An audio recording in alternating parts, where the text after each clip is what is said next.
So this isn't, you're very welcome to give a presentation. I don't believe we have an application tonight. Okay, so you're just doing an introductory just to explain what's going. So thank you very much. The floor is yours. What we normally do is have about 15 minutes of presentation and then 50 minutes of questions, but we'll work it out, right? Yeah, we usually go a bit quicker. We've done it a few times just to see, but yeah. In terms of the application, just to clarify, we did have one in, so there is a application number that You've withdrawn it, and then we'll put it in again. Okay, thank you. When you're speaking, now that we're on the live stream, mic's on. If you could turn it, you just turn it on.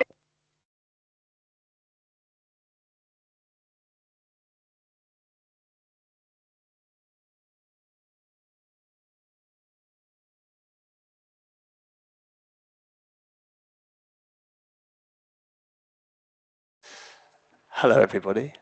I'm Kaz. What me and Emma are here to do, so it's my wife, Emma, by the way.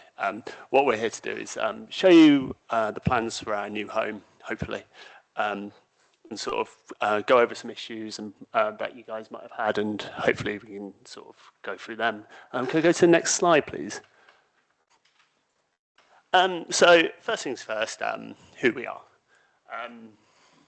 First things, we're not property developers. Me and Emma, we got married just last year. I've lived here all my life. I was born in Truro. Me and Emma met at Ferris. Our families have been here for a long time as well. This year, Emma was diagnosed with ME, and the house that we're currently living in just isn't quite up to scratch anymore. She needs to start working from home a lot more, and unfortunately we're in a very small home and it just doesn't quite work.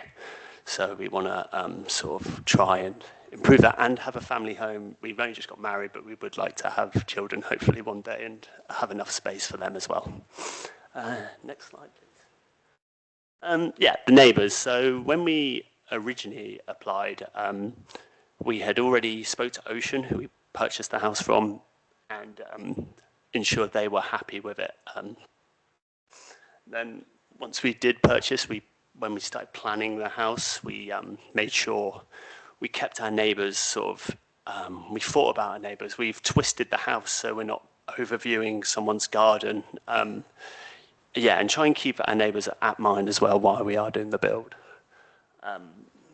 Pete and Mo, who live at the front, they're awesome. They were really nice. They're perfectly happy with our house and they're perfectly happy with our family home. We did get a couple of comments on our previous application. They were both, it was from the lady above us and her family. So we've managed to speak to the lady not above us. She's in the flats next to us above us. We've managed to speak to her and sort of showed her the plans. She hadn't actually seen the plans, and reassured her that we weren't doing what she thought we were doing. We haven't been able to speak to the other comment due to they don't live on the property. Next slide, please. Scale and mass. So we appreciate that we are building a bigger home, but it's still smaller than an average detached house in the UK. It's actually not that big. We've spoke to Cornwall Council, the planning officer there, and he's assured us that it's an extension, not a new build. So we don't have to adhere to certain things, but we'd like to do as much as we can to sort of ease that in. Anything else? Mm-hmm. Yep. Next slide, please. Sorry for the wall of text. I'll sort of go through it. One of the issues the town council had when we did sort of put in our last application was sea views around our house. We have paid for a new CGI image to show you what the house would look like from the views. We understand that we are building, but those sea views will remain. Yes, we might have lost a little bit of it, but the majority of them will still be there. The images on Google Street View, which were in the Newquay development plan, were actually from a Google Street View van, which is way higher up, so it gives a slight false image of how you actually can see the views. So hopefully our one will look from street level, so hopefully you can see those a little bit better. The design of the house itself, we're going to harmoniously build from the old structure, which will still be there, to the new structure. It should go it should look the same all the way through. It's to sort of hopefully fall away and blend into the the trees there and stuff. You can see it on the image, but it's also on the next slide. Yeah, next slide, please. So that's our house there. The fetching blue car is mine. You can actually see our house just over the fence there, yeah, thank you, Duncan. So that's what it looks like now. And then if you go on to the next slide, again, just building up, you can see we've cut back, that image is actually taken after we cut back some foliage there as well. So those sea views are still there. Next slide, please. Parking, we know parking was another thing, and we want to work with you guys to make it work. So we have looked at, the next slide will show it, we have looked at adjusting our parking if we have to have 2 spaces. It will mean moving the steps. It will cost us extra, but we will be able to do it if it pleases the council. Can I just ask you on that one, do you not get 1 space in the communal area? No, we don't. So they're not We giving you don't class in the communal area, unfortunately. We're kind of outcast from the communal area. We are on that side, and we don't get any of that. Ours was the old warden accommodation. Ours was the old warden accommodation for the actual block of flats, so it's kind of, that's why it's a little bit out on its ear, and that's why they did sell it off as well rather than retain it. It's got a lot of problems with the drains, and it needs quite a significant kind of sum spent on it. That's why they decided to spend it and to sell it rather than invest in saving it for people in the houses there. So. You are aware that in your number you can count any street parking that's around there? Pardon? You can count street parking. You don't have to have 2 places off the road if there are available street parking.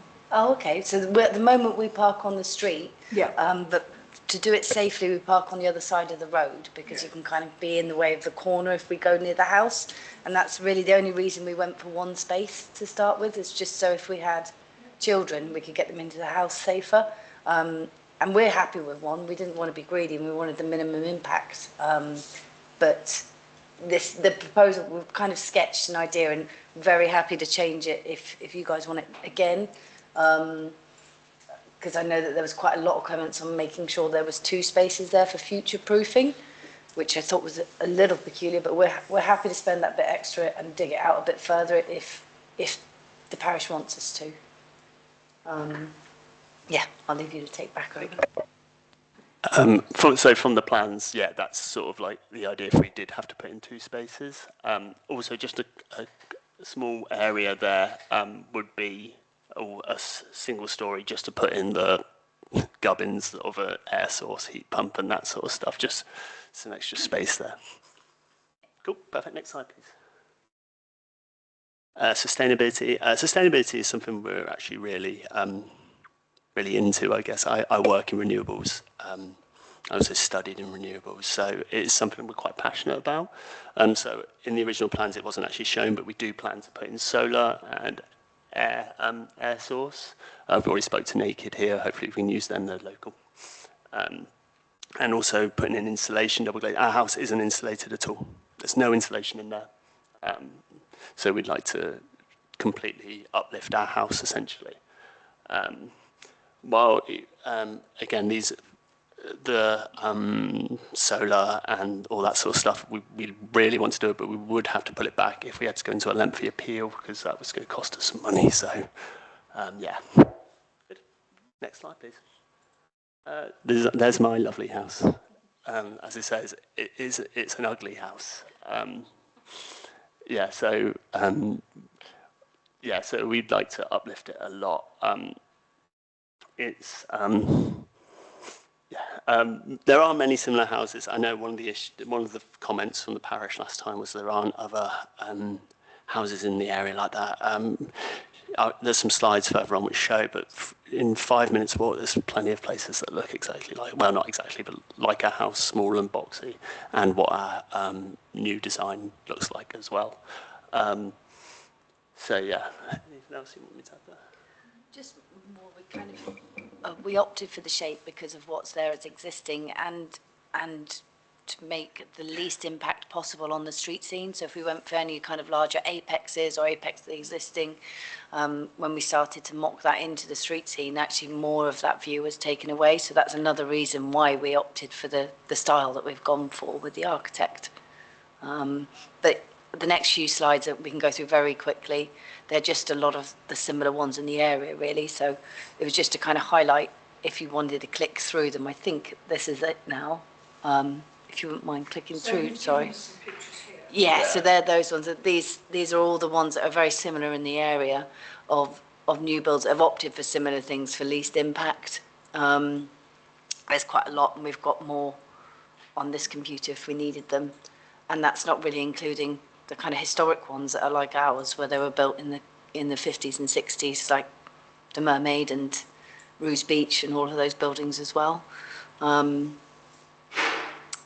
And really the rest of them now, these are just our plans that we had, so we make sure we had them to hand. So if you had any questions, just, that's kind of all the details we wanted to get across. But yeah, we were looking more really for feedback from everybody on how we could try hopefully work together rather than work against and go through that kind of appeal process.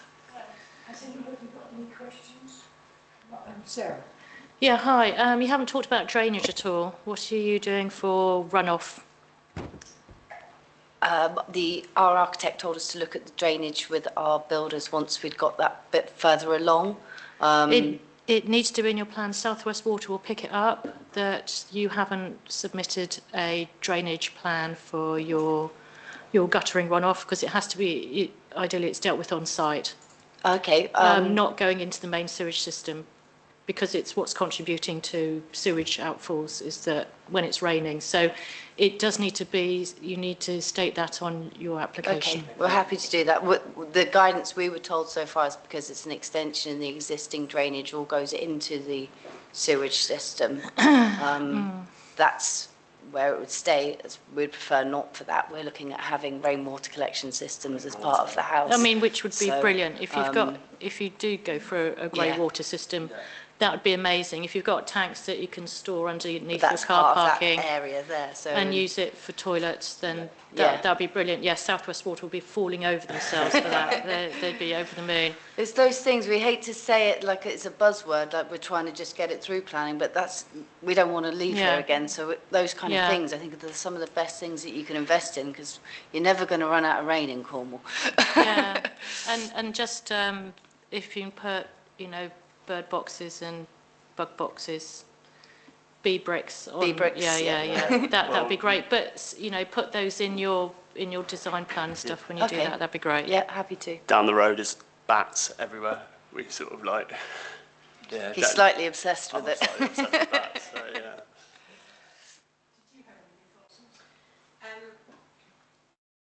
I guess my question was,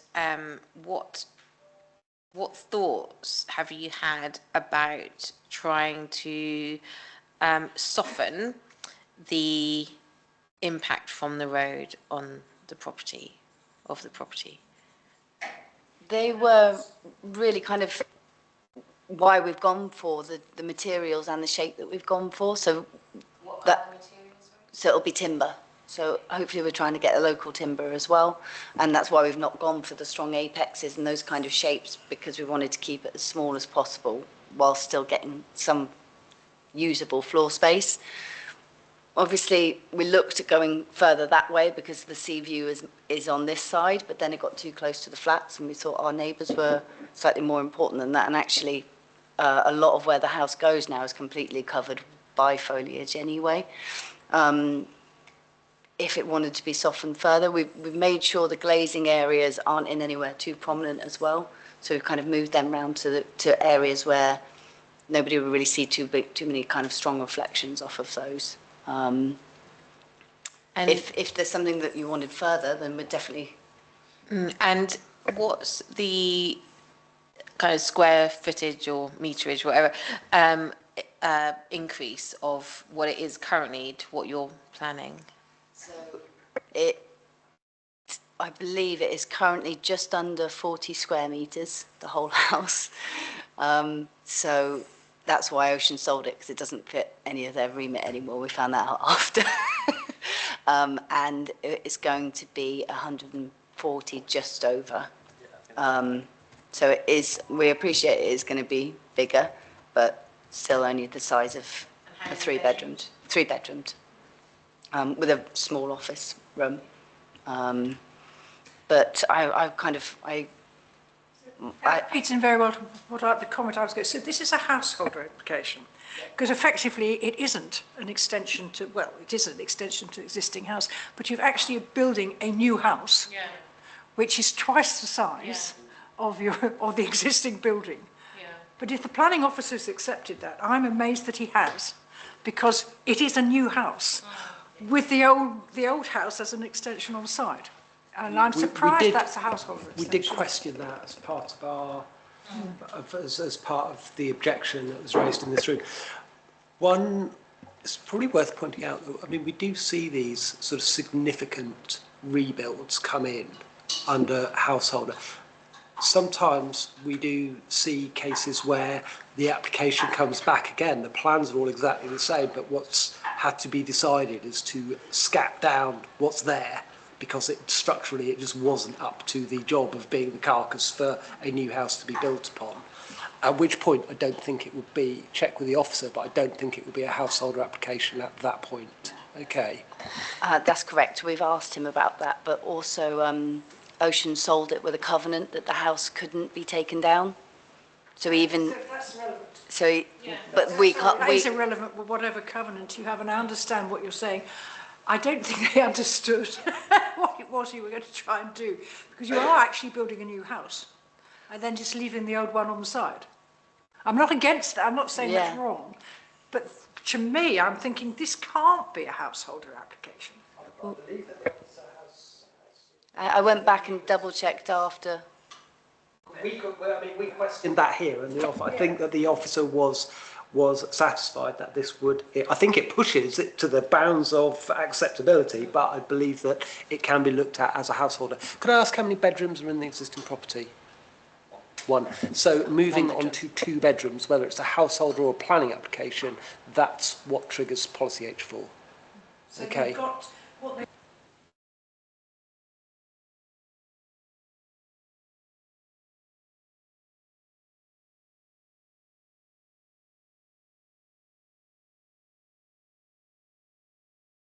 A one bedroom, the old plans were a 1 bedroom, very small shack. So effectively you're now then putting onto the side, to me, what looks like a new house, 2 stories, and you're putting 2 bedrooms in the existing house and then replacing the kitchen by a bathroom. And then you've got the master bedroom. It's going to be upside down, so the lounge and everything is on the top. So then you've got a master bedroom. So it's turning it from a 1-bedroom apartment to a 3-bedroom, plus this sort of lovely open space upstairs with the dining room, the living room, and the kitchen, which I think is lovely. I don't think there's anything wrong with the design. The problem is I have a big problem. And if the officer is going to say he thinks it's, I would certainly query that again with him, because that is ridiculous. It's not a householder application. It's a new house with the old one stuck on the side. If you actually took away your original one, it would be a nice big house. And it is a very sensitive area. I mean, I hope I'm not being too negative, but I do need, this is actually a very sensitive area because it's right at the top of Porthbean Road. You get these beautiful views of the bay as you come around the corner there. And I know you're saying, oh, well, there'll be views on either side. It really isn't quite the same. So I've got problems with this, but I will wait and see what the proper, I mean, the plans are in, so when are we going to be actually looking at it, Duncan? We haven't seen, no, we haven't. There isn't a current live application at the moment. No. So the ones that are online, I'm looking at something that isn't, That was that that's been application. withdrawn. That's the Oh, application. well, in that we case, looked I at, back and that off in was- that case, were- because you may have changed, your plans, and so what changes have you made to the original plans? that would be good if you could Yeah, so- summarise the changes from what we saw previously. The changes are not significant, so we could not, to get the size of the house that you need to, for the size of the plot as well, because obviously that's something else that Javier brought up. The size of the house that's going there is still actually quite small compared to the size of the garden and plot that we have.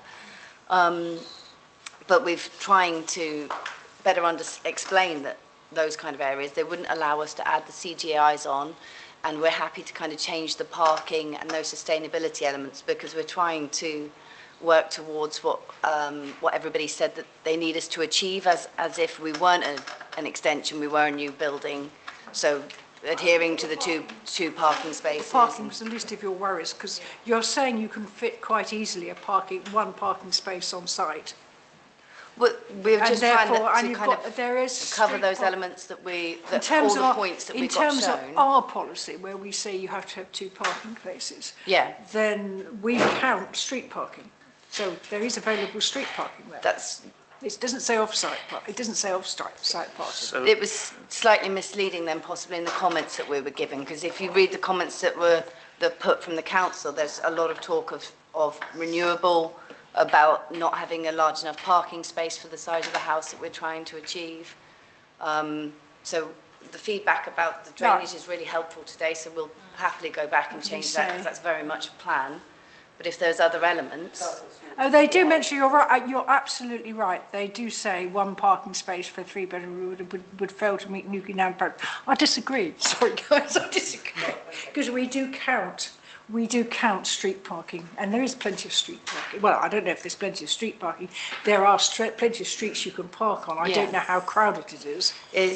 for us, it's never been a problem. Yeah. But just round the corner, it's a very significant problem for them. And I know a lot of our neighbours struggle, and they come and park round us. And a couple of them have been really lovely and asked if we minded, which I thought was hysterical because it's road parking. So, but there's quite a nice community behind us there, but they are very heavily overrun. I can't remember the name of the road.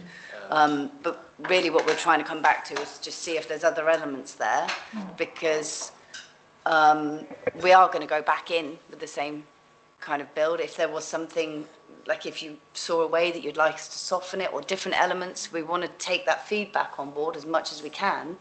But likewise, it is something that we've invested every penny we've got. We don't have significant savings to be able to not have a home here, so we will have to pursue with those kind of applications. And I think, typically, I bought an old house and redid it. And I know how costly it is, so whatever budget you have got, double it. It would be my top tip. And actually use the same architects that you're using. And typically I take a very, very sympathetic approach to people who want to extend their home to expand their family and settle here.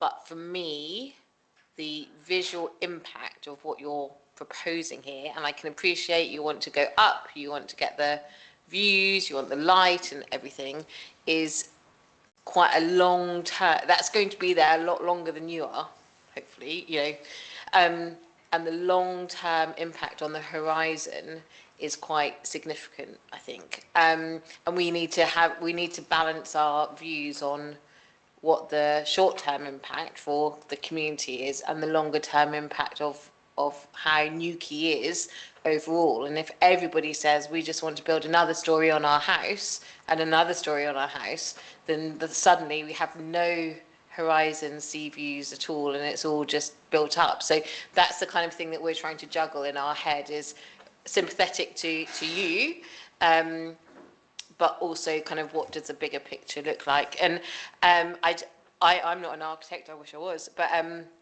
having what looks like quite a big brown box put on top of a road, to me feels quite it's quite stark, and so maybe with more pictures and bringing it to life a little bit more, it might change it, maybe different colour wood, or I don't know. I don't know. I think the architect needs to support you on this one. Can I just ask why you've gone for black timber? Why you haven't just gone for cedar, which will go grey and blend into the landscape more? Because the architect said that would fall away better. Fall away? What do you The mean? darker timber was going to fall into all of the trees that we have there better than the silvered one. So he said the feedback he'd been given that the darker was better. So is he saying that it's going to fade? Yes, so it's kind of a darker timber rather than the kind of light silver ones. So it would be, I think the point making is that what we'd like to know is what's going to look like in 20 years' time. In sense, because if the cedars, if you're saying that the trees are going to grow and this wood is going to fade, it could be quite different. Well, I mean, as you can see, we still have concerns, but we're not coming to any decisions tonight. Because I mean, when you know the neighbours there looking over it have a right to outlook, and at the moment that's going to affect their outlook, because and we need to see images as well from the other side of the coast looking up, because that's quite striking at the moment. I'm not sure what trees he's talking about blending in with, because it's not, you know, on the profile, it's standing out as a big black lump, and nothing around there is black.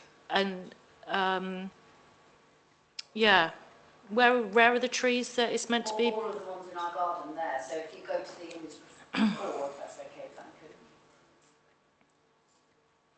All of that kind of hedgerow image and everything there that's in front of it already. That takes. But they're very small trees. They're not large cedars or anything. They look like shrubs. What are the species? Do you know the species of the trees that you've got?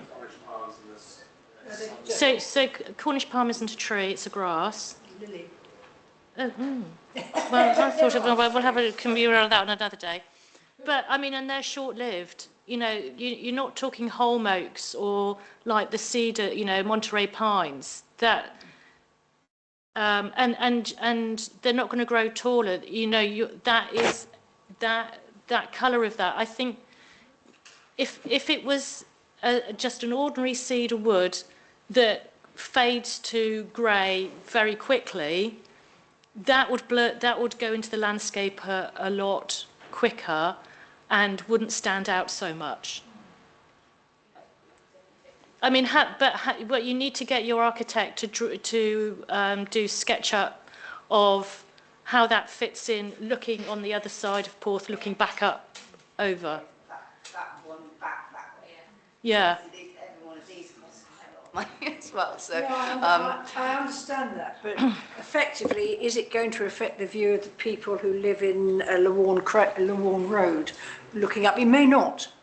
I know we consider Porthbean Road, that bit of Porthbean Road, very, very special because it's a sort of beautiful walk down to the beach, and it's sort of, it's, you know, we have a policy that says we think it's one of the ones that we need to preserve. We haven't totally succeeded because there's been build further down it, but again, we're looking at it as this special area. So, as I say, we're not making any judgment. No. We're just going to say it's not going to be an easy run through, I think, is fun. Duncan. Just a question. Have you looked at the possibility of keeping yourselves single story? Because that, to me, that will preserve the view. Because whatever colour this is, it's still going to be blocking. That, you know, you're still losing a significant. And to get the kind of size of rooms, we couldn't actually get it to work where we could get a car parking space on there as well. It was too close to any of the boundary walls. And then it was too close to any of, there was another reason, a drain. I spoke to the architect about it because we considered it because of future-proofing it for my health as well, if we're completely honest. It's not something we wrote off, but it just didn't fit well with any kind of layout that was worth investing the amount of space we would then get back because of how close it was to the building, to the different boundaries. But we did look at it, and it could be done to make a two-bedroomed house, but I am hopeful that my health improves and doesn't stay this way and I don't have to be in a bungalow. And I have always wanted to foster children, so that's why we want a 3-bedroomed. It's always been the plan. I But- think just because we're about to start the meeting, but I would say in terms of the process, we're a very lowly bit. So the person you really need to be persuading is the planning officer. And I mean, sort of a household application like this, however we think about the definition, is very rarely does it go off to committee or anything like that. It tends to be hammered out between the planning officer and us, and maybe the local Cornwall councillor, who I think that is John Fitter. I think it's a funny boundary, so he might be a good person to talk to. And it's all about negotiation. So I don't think you're going to have. I'm not saying no, but I don't think you're going to have an easy run of it. But there you go. And thank you so much for coming in, because it really does help us. And we'll keep the sort of the things here.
Good evening, everybody. Welcome to the extraordinary meeting, which we put off after the slow last week on the 15th of January.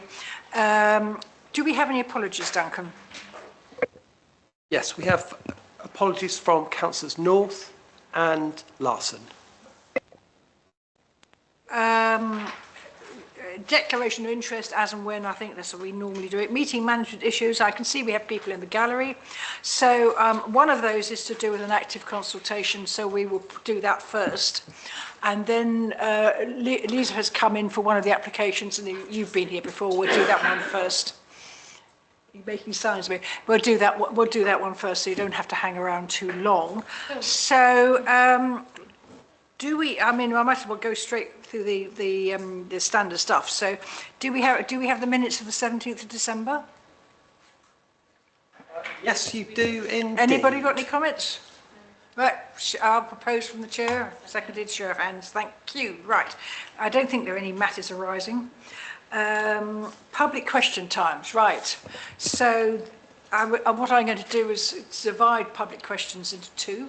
So if you'd like to talk about the footpath, I don't know which of you gentlemen is proposing to talk about it, if either. Right. Go on. Mr. Keith, you know, you've been here before, you know the routine. There we go. I suppose I have to propose public questions, yes. Seconded, show of hands, thank you. Right.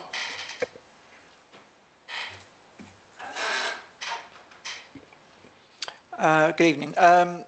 I dropped a line to representatives of this committee on the 4th of January regarding the public right-of-way that passes through the council land that is right opposite Bedara Meadows and Trent Creek. I'm also a representative of the Newquay Strategic Road Stakeholders Group, so I was aware of these consultations going on about the closure of Trent Creek level crossing, but I wasn't fully aware of the proposal to extinguish the public right-of-way and the extent of that removal. And because of the issues regarding the land across from Bedara Meadows, I was concerned that removing that access through the council land would actually cause Cornwall Council greater potential to say, well, we can get rid of the land because there is no access. And as you know, I've been chasing this fact for a long, long time, that there has always been access to that land, and that pathway should not be removed. You will have seen from the consultation that a new pathway has been put in place prior to the Cornwall Council land. I understand from the meeting today that I attended regarding the NSR that pathway now is going to be extended a little bit further, because actually it currently falls short of that access point to the Cornwall Council land. Whether that's a metre or 2 metres, I don't know, but apparently it is a bit too short. So they are in negotiation with the landowner now to actually extend the pathway by a little bit more, so it does reach the access point to the Cornwall Council land. I understand Councillor Fitter is here tonight. He has already written to Cornwall Council about this, and they have acknowledged that, and the conversations they're having with the landowner, I think, is as a result of Councillor Fitter's intervention on that fact. So that's, to me, sounds a good thing. Councillor Thompson asked me to come to this meeting just to point out the exact piece of land that I'm on about. I don't know if Duncan, have you got the document that I put together, which is based on a Google Earth image? It is, yeah. From that junction there, through the triangle piece of land. That's right. Sorry, I'll put this on. So, Can I increase the size? if you can make it bigger, and then being out. So, I mean, National Rail want to stop the public access over the railway line. That's fine. But by Cornwall Council currently having this disputed piece of land here, backing onto Proud Park. Can you put the mouse on for the people who are watching? Because they won't see it. Yeah, it's that. Yeah, so what we want to maintain is the access then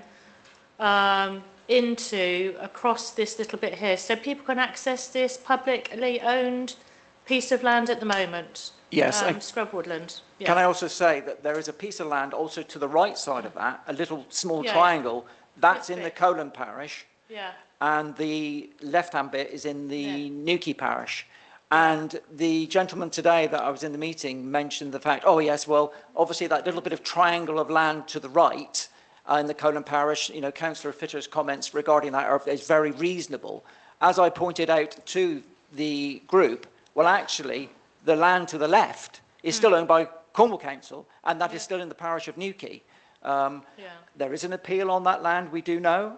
We don't know what the outcome of that is, but that land is still owned by Cornwall Council. Yeah. And while that is the case, I think we should ensure that that public footpath is kept open. Can I just understand the difference between the two parishes?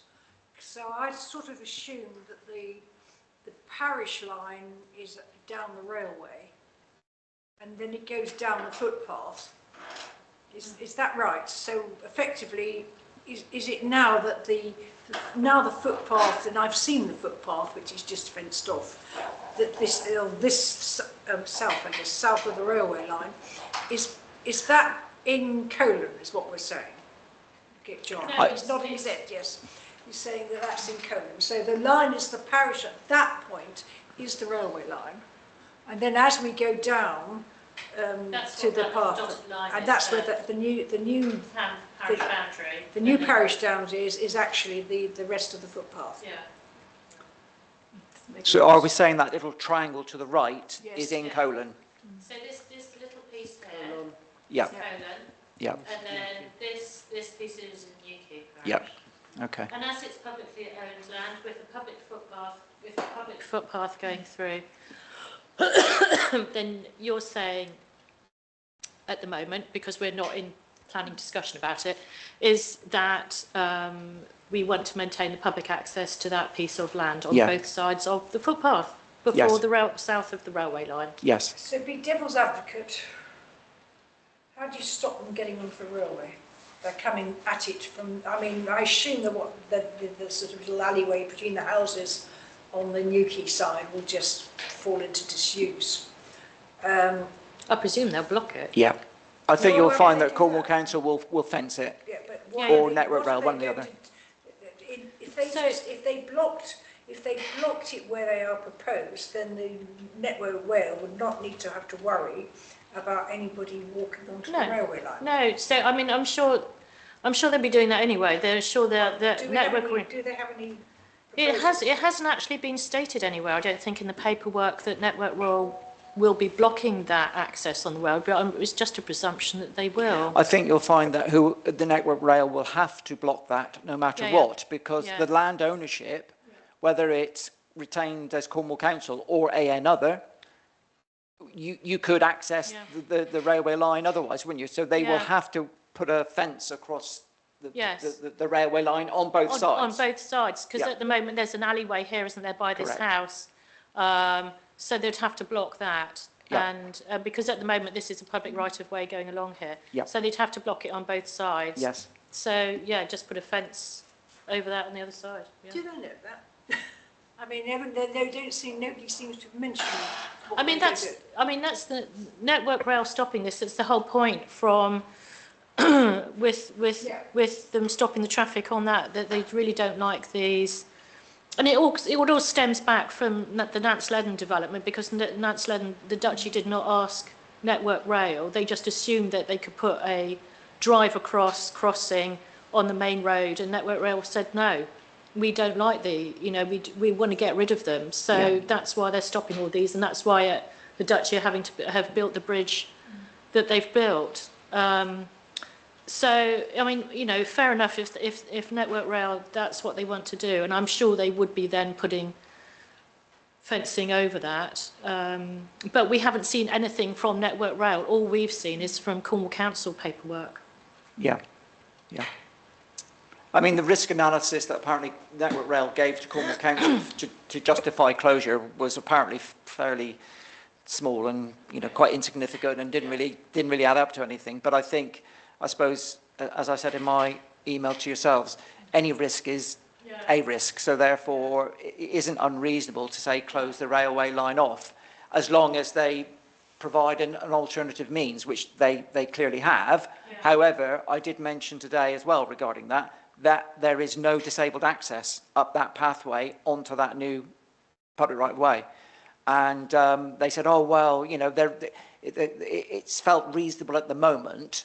But I said, but it doesn't comply with DDA rules, so therefore they need to think about it, because... And that is true of the actual footpath that we have at the moment. Correct. Because they have to go over that stile. Correct. So Well, there's no yes. disabled access on the No, there footpath. isn't. But as I gather, any new public rights of way that are now produced should actually be DDA compliant. And I said to them today, well, if your ambition is for that whole pathway through to Traralgon to be fully accessible by anybody, why are you creating, right at the very beginning of it, a point of entrance which isn't accessible by everybody? And they said, well, yeah, take your point, but it's all down to money. Well, everything's down to money at the end of the day, but it's barmy, really. And they said, well, they'll probably be looking to developer contributions to actually do all of the rest of it, getting rid of the stiles and the humps and bumps and all the rest of it as time goes on. And there are likely to be planning applications forthcoming in the not too distant future, as I thought, again, in that email. I think the problem with that is it's a nice idea, and this has nothing to do with this application, but those stiles are because the land is increasing. So Yeah. effectively every stile you get on goes 2 or 3 foot higher Yeah. on the next step.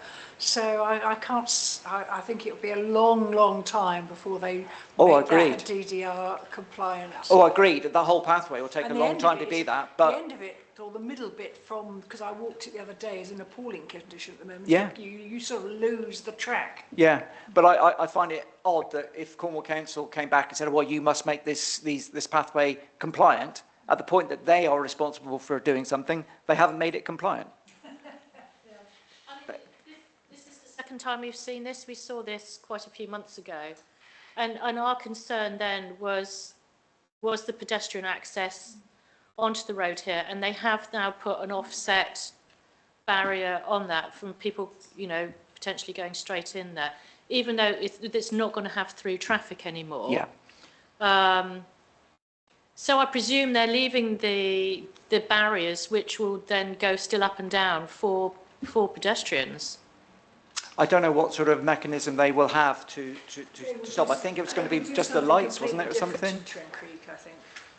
I think I was up the one at Traralgon, and you know they've got red lights and green lights, Yeah. so they will do something different. This little one that is there at the moment, I think they just lock it off, won't they? Yeah. But what you're actually saying is you want us to object to this, or you have objected to this, because you think of the bit of land from the existing path to the It's this bit here. Yeah, I'm also picking up, you know, your objection to the planning appeal, because you're very clear as a town council by saying that piece of land should be retained for the benefit of the community as an amenity land and all the rest of it. Is all very well retaining it if you don't have access to it. And therefore, you know, if you are supporting the objection to those plans, you need to be supporting this to make sure that you can then access the land to use it. The concern would be that if Cornwall Council sells this land, which they clearly wish to do, is that what protection we have on it will go.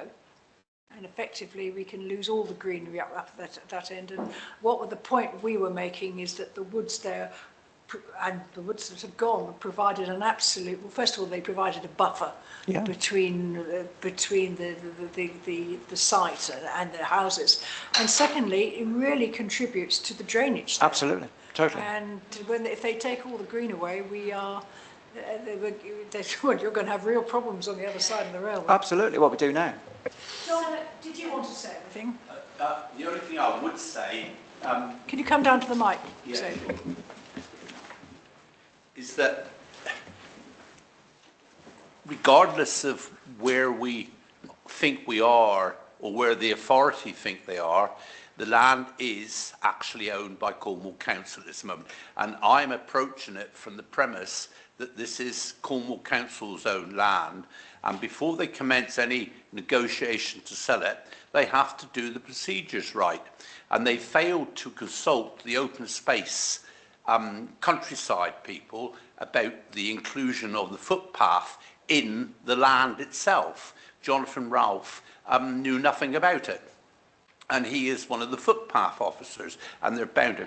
And as it's been pointed out, and you've highlighted it, the boundary for Colan Parish starts at Trent Creek railway line, and it runs along until it picks up on the southern side the current footpath 43. I think it's 43, is it? Right. And then it runs on the southern side all the way along on the new boundary. So that piece of land was in Colan Parish. So whilst they didn't consult Newquay Town Council, they certainly didn't consult Colan Parish Council, even though it may only be a small amount, a slither or whatever you like, a wedge. But the fact is that they can't choose to consult one without consulting the other. So the process itself that they've gone through in an attempt to bring up a proposal to sale has been flawed, and I'm ignoring the fact that they may well, and as I said in one email, it seems to be bizarre that Cornwall Council is defending a planning application on land they actually own. The whole thing, you couldn't make it up. So I just want to say to you that if you can give me support and Andy support as well, because I think we need to keep their feet to the fire, and we need to say this link must be maintained, because otherwise they, the authority, will not have access to their own land. Personally, I'm very concerned that they are trying to sell the whole thing, as opposed to the bit they've already cleared, because I think we'll lose it. And it's unfortunate that we didn't really pick up on the neighbourhood plan that this was a green area, because it never ever occurred to us that anyone would try and develop this. So just one other little bit of information for you, which is the cost of the footpath. I've established from Mike Eastwood, the work, the money for that is coming from the Metro funding itself. And so in actual fact, regardless of how much it costs, they will have to comply with the local disabled regulations relating to new footpaths. And so from coming in from Trent Creek, they're going to have to create a slope upwards. And it can be done. It will be expensive, but so be it. And if they have to lose their swing bridge at Par to compensate for this footpath diversion, so be it, So Duncan, can you just explain what the various coloured lines are on the map, which is very clever? I think you're saying that the pink is the existing footpath. It's nothing to do with the boundaries. So what we're looking at here is the existing footpath, which I think if we just go to that, footpath 411, which I've just kind of highlighted there. That's the bit that they're looking to extinguish. Yeah. And then the orange line marks the line between the two parishes. Colan there just highlighted. Okay. I mean, I don't know how useful that is to you. I just certainly thought we were talking about this boundary. It might be useful for you to see them. Look at the interesting thing on that image is like how well used it is, isn't it? Because you can see it's eroded. I want to close public questions, and then we can really start debating this. Yeah. So I think you've said everything you wanted to say. Has everybody asked any questions they want to ask?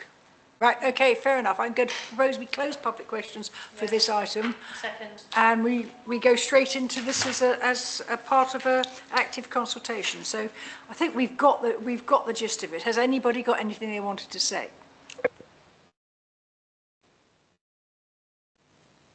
To propose that we put in an objection on the basis that we want to keep the footpath to the railway line, to where we assume there will be a safety barrier put up.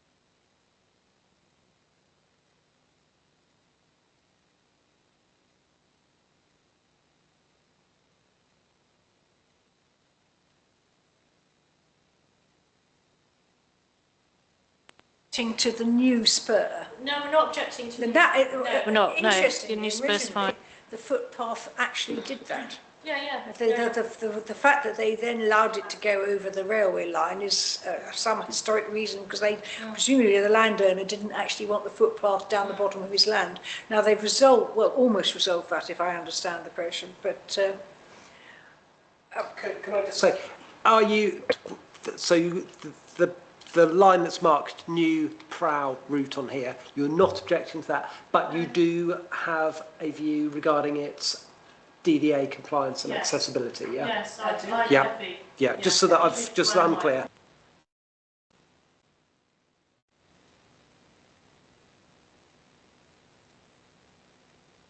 That it's not going to be we're Comply- we are also yeah, concerned at the loss of access to publicly owned land yeah.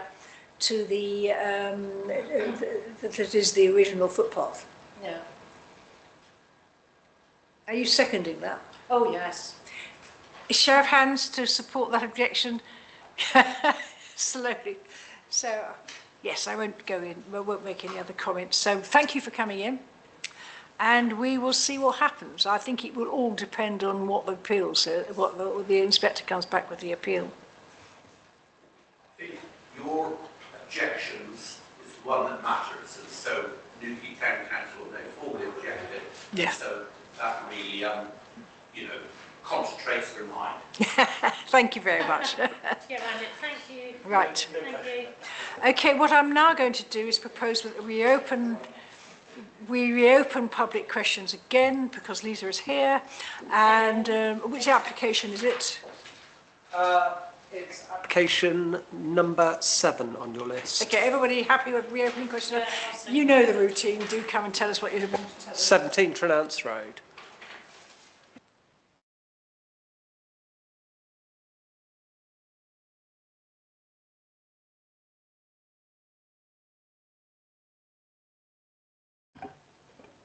Thank you very much. I'm here again on behalf of Gavin Langley in respect of the redevelopment of 17 Trenance Road, which corners Trenance Road and Bayview Terrace. So it's a redevelopment of 8 existing apartments to 6, including the demolition of the extensions to the rear of the property and its replacement. You may recall that I attended a previous meeting in respect of this with an alternate design that you kindly supported. The officer was not so supportive of the design and had concerns in respect of the potential impact upon a 1-bedroom unit that faces a site that is one of the 4 units within number 19 Trenance Road. So that's to the to the south of the site. We withdrew that application in October, and we've been working on amended plans to try and mitigate those concerns. We're still proposing improvements to the original part of the building that fronts Trenance Road by reducing the size of the dormer on the front elevation, which currently looks like a shipping container has been parked on top. So reducing the size of the dormer and detaching it from the neighbouring one. So there'll be roof again above, below and to the sides of that dormer window. Under the previous plans, the replacement extension, which fronts Bayview Terrace, would have had a 3-storey gable facing the flat at number 19, which would have been right on the boundary. In order to reduce the impact, we've redesigned the extension to be a more traditional form with a pitched roof that is perpendicular to the original building. Previously, the gables ran parallel with the ridge of the original building. We've also angled it away from the boundary so that there is greater distance between the 2 properties from the current situation and the plans that we had previously proposed. And we're proposing a boundary wall to ensure privacy and also to allow 1 unit to have rear opening doors. While the extension would still have accommodation over 3 levels, the design with a pitched roof means that from eaves level, the roof would pitch away from number 19, so reducing the impact in that way.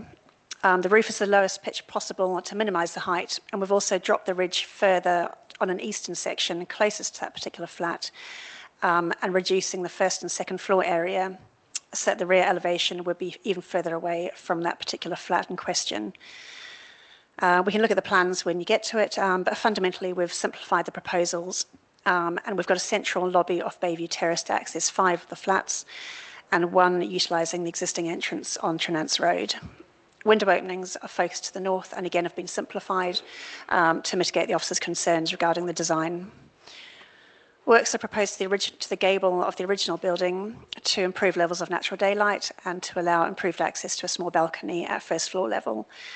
We're providing a parking space for each flat and proposed permeable surfacing for the parking area.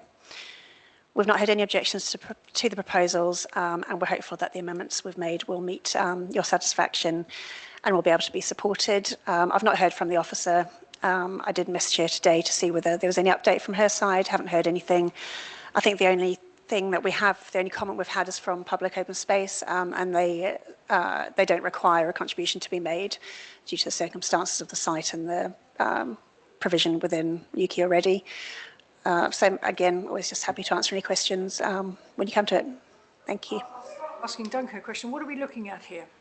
Is that what is proposed? Yeah, it certainly is. So obviously that's sort of a bit of a bird's eye view, but it's a bird's eye view of the proposals for this part of the building, effectively. And we have some really nice 3D imagery. So this is what we look at. We have some more really nice 3D imagery that we can look at when we go through the application. So can you just explain what the officer objected to? As Megan Arnold, she wasn't keen on the gable because it was an asymmetrical design where we were trying to sort of mirror or repeat the gable facing Bayview Terrace. So I don't know if you remember, but we had 2 additional gables facing Bayview Terrace. So it was basically sort of looked like 3 triangles, and they were asymmetrical because we were trying to lower one side of it. She thought it was a bit too articulated. I think it wasn't quite clear, but I think it was the sort of the contemporary nature of it. She wasn't a biggest fan of. And also she was concerned about potential overbearing nature or an overbearing nature on the flat behind.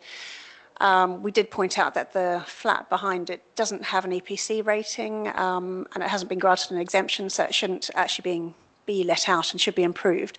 But hopefully the fact that we're pulling the building away from its current form is going to give more sort of circulation and sort of space between the buildings, so that might in turn improve things for that flat. But it is on the north, that flat as well is on the, to the south. So its openings are on its northern elevation. So there's always going to be a degree of it's overshadowing itself. So we're not causing any overshadowing. We've done a sun study to evidence that. I think that flat's just it is a bit substandard, unfortunately, but we have tried to mitigate the concerns in terms of lowering the ridge and pushing the eaves away. Is the flat part of the building or someone else's flat? That is part of number 19. So number 19, Trenance Road, which Duncan's just pointing, yeah, it's that bit there. That's been divided into 4 flats. And it's the ground floor flat of one of those, and its only windows face the site. At here is the view that sort of you're looking for Bayview Terrace. Yeah, so some aerial from sort of Bayview, yeah. Have you got a front-facing one that isn't front? Have you got a front-facing one? Well, no, sorry, one that looks like from the front of Bayview, because nobody's going to be looking at it flying in the sky. So,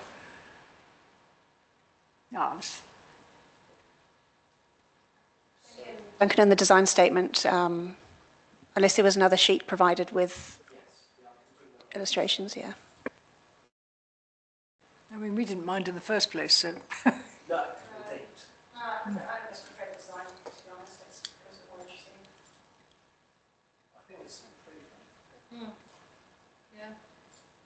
And as you say, it's north of the neighbour, it's down the hill, so there's not going to be shading impact. It might be easy to show the elevations for a full frontal. Have you got the elevations from the front? I think we mainly looked at it from the main road, so that was.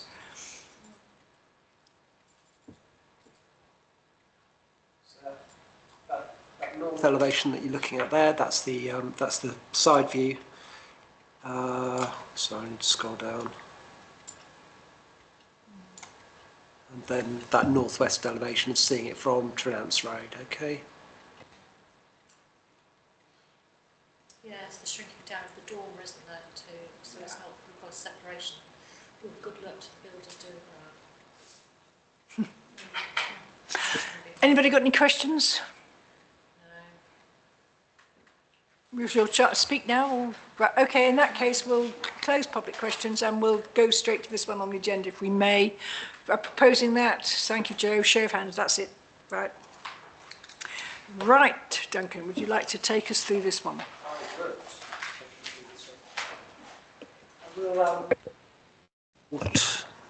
I've sort of written down lots of notes here, and I'm probably going to. I don't want to duplicate too much, but yeah, we'll just go back to that street view there to start with. So yeah, we'd responded positively to proposals for the site back in June last year, particularly with regard to the improved appearance from what you can see on the screen at the moment, and what we felt were impressive improvements in energy efficiency. However, we raised no objection, primarily due to uncertainties around the provision of the recycling bin stores, and as to whether there was a non-permeable parking surface could be achieved. And I think we've already established that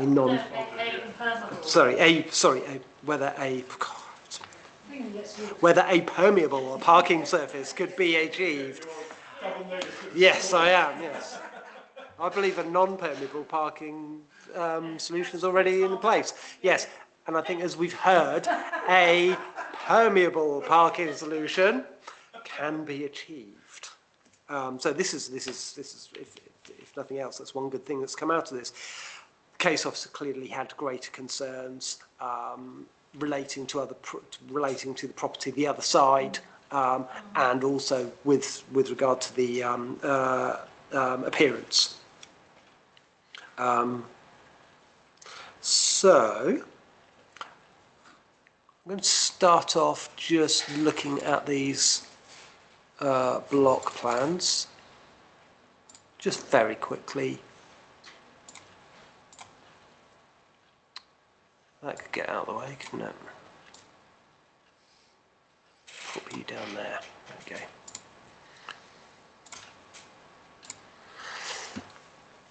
Okay, so the previous block plan, obviously the red footprint represents what we're looking at the rear of the property here. So it's that funny little small one that's on the end there that's going. It's really the redevelop the application sees the redevelopment of all of this at the rear of the property that's connected to the property. So the previous block plan and then the new proposed block plan. The key takeaway from this is, I mean, they are very similar, but the footprint now sits slightly further away from the neighbouring property at number 19. It might only be a small bit, but it's probably, in the context, it's probably quite significant.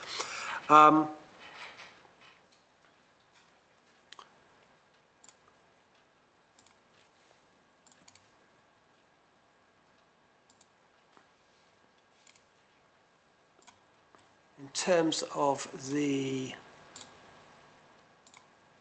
actual site plans, this is the existing site plan of the building. Sort of comes around as just kind of slightly small L shape with large area of parking. The proposal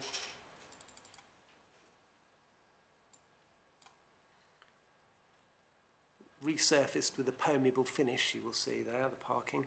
And what we'll be looking at is the redeveloped rear of the building will have 2 units per storey. So key change that we're looking at is that there will be 6 apartments, 5. So it's actually a scheme where it's delivering more, and 11 beds, not 9. I think if I open the design and access statement.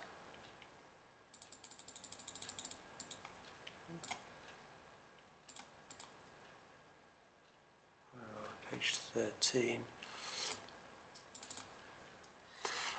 Just wanted to talk about the access to it. So the proposed vehicular access for the parking for the 6 apartments is proposed off Bayview Terrace. 6 parking spaces are proposed, and there's additional room for motorcycles, scooters and bin storage. The tarmac surface will be relayed with a permeable surface, which is one of the big asks from our last comments returned, to reduce runoff to the road. I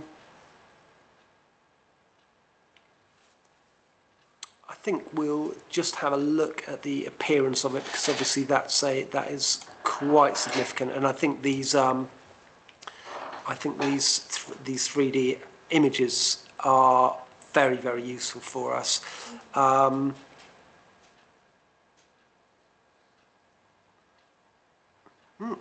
Sorry, from the wrong side of the page. Hang on a second. There we go. So we've had a look at that one from overhead. So you can see it's very tiny. Previously, they had attempted to recreate the gable end that you can see at one end. I mean, I haven't got that to hand, I'm afraid. It is. Oh, it's on the DNA. Oh, lovely. Tell me which page. There's a page number. It's in 3, just before 4. Okay. Page numbers. There you go. There we go. Yes, there's a visual of the. If you go up earlier, you've got what we originally asked for. Previous. Up a bit. Keep going. Perhaps. Is it a 3D image that we're looking for? No, it's just a line drawing. Okay.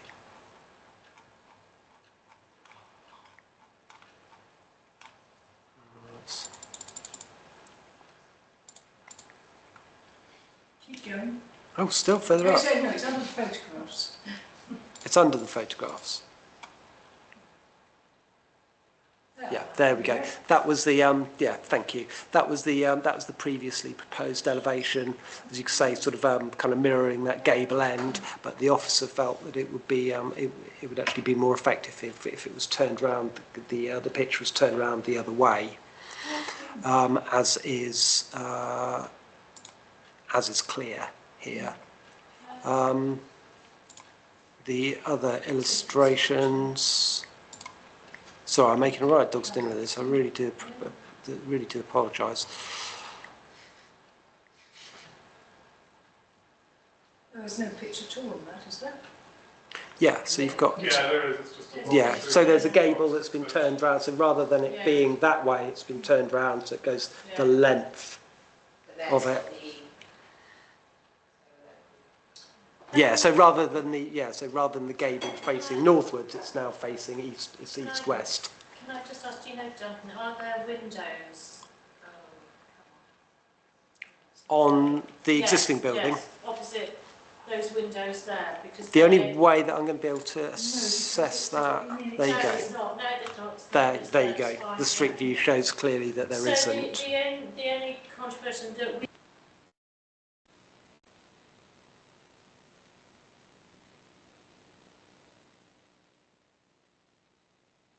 We haven't. No. All we can do is appreciate the fact that it's been taken further away. From the boundary. So Yeah, how are they but we don't know putting what the it- officer's how are they- thinking. how are they putting in the extra unit? Is it just created more space, has it, to get an Yeah. extra unit in?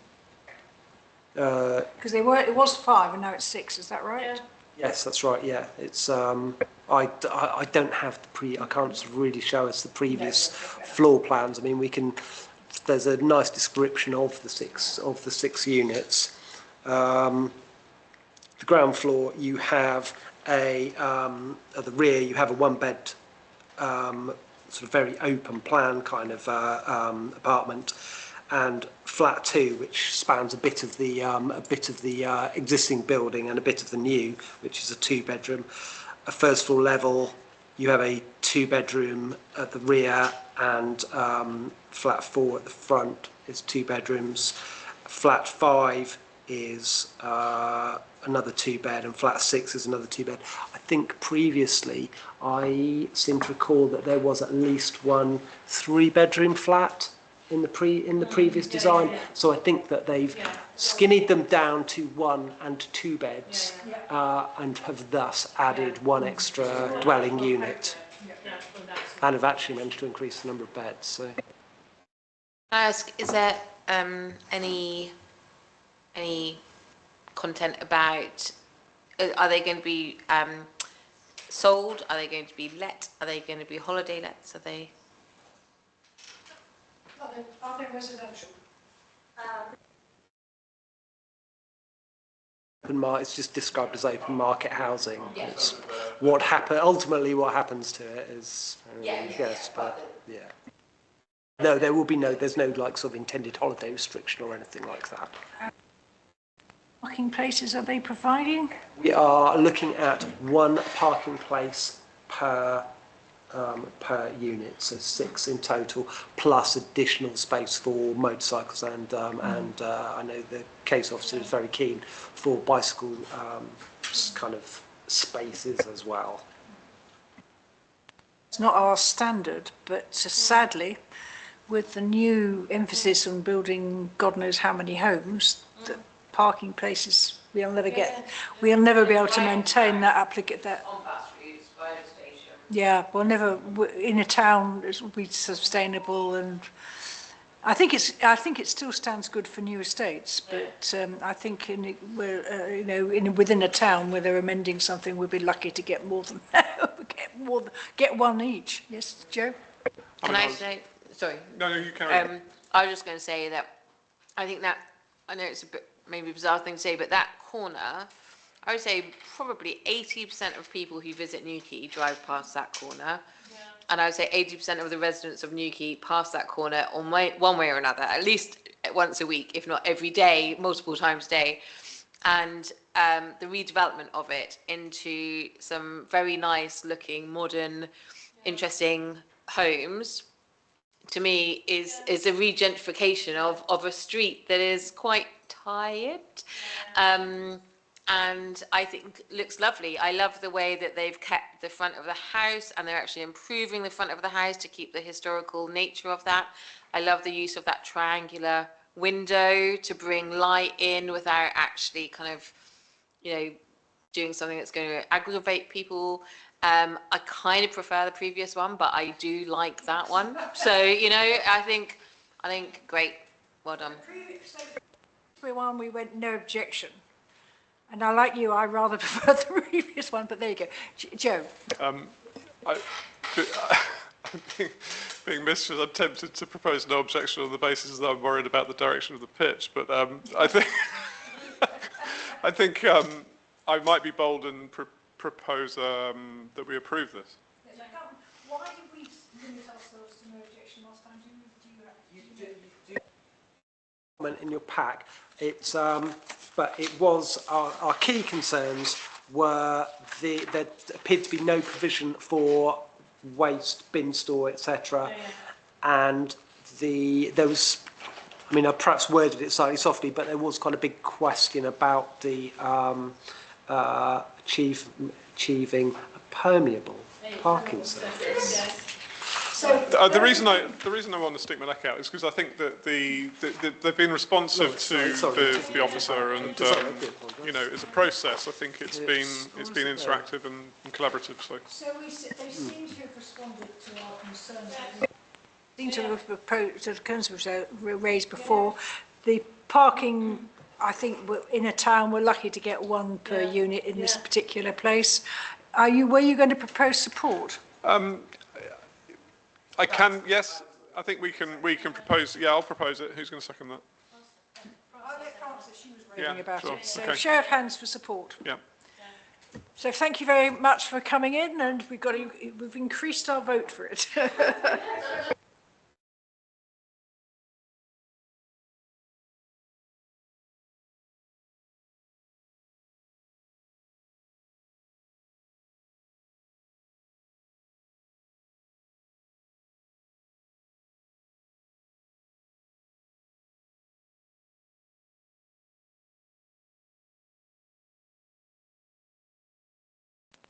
Thank you.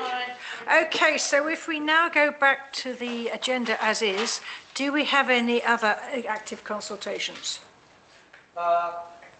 No, we will briefly touch on consultations at the end of the meeting on further correspondence, but we have nothing that we need to respond to here and now, okay? Do we have any licensing issues? Matters. Some people would say Newquay has always had licensing issues, but as a former licensing officer, I would argue against that. Oh yes. Tom Thumb. Yes, it was Tom Thumb. So this is really, there is a vote required here, but in line with paragraph 7.6.8 of your terms of reference, Cornwall Council has been notified that the Town Council are satisfied with the changes made by the applicant to the variation LI 24 006622, and by email we agreed that a hearing is no longer required. Effectively, they made changes to the inadequate site plan so that the garden area is actually included as part of the premises, because if they wanted to carry licensable activities out in the rear garden, it did actually need to be part of the premises. So they made those changes and accepted that they were that was their mistake, and the live music on the effectively sort of decking area and picnic tables at the front has been taken out of the application, because again, you could certainly have music there, but your audience is going to be standing on the public highway, and the highways officers have always been very, very protective of that area around the front of the post office, all around there. So those changes were made. I returned your decision that we didn't feel a hearing was required anymore. I just need somebody to propose and second to say that we went. Say that the process was followed and to ratify the decision. Thank you.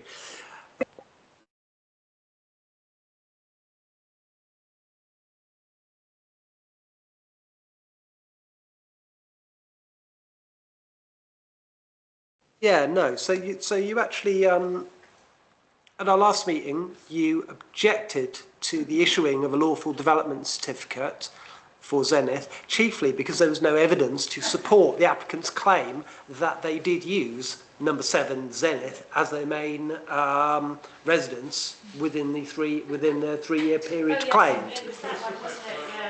The case officer fully understood your position, but has confirmed that she is satisfied with the evidence provided. The thing is that we couldn't see this evidence because it was marked sensitive and not available for public viewing. She has secured a statement from the applicant confirming, a written statement confirming what the not for public view evidence shows. So you are basically being invited to reconsider your initial objection. Basically, there was evidence. We did just, and it was on the planning register, but it was marked not for public viewing, so nobody could see it. So we had no option really but to object. Do you need us to propose now to withdraw our objection? No, just whether you would support raise no objection or object to the application in light of the fact that there is evidence proving what the applicant says.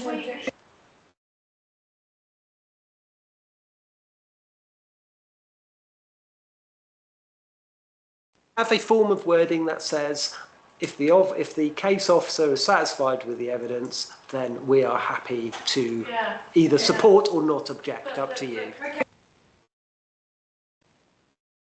Is that a proposal for supporting or raising no objection, John? Can I just interject a tiny bit? I know we want to move on.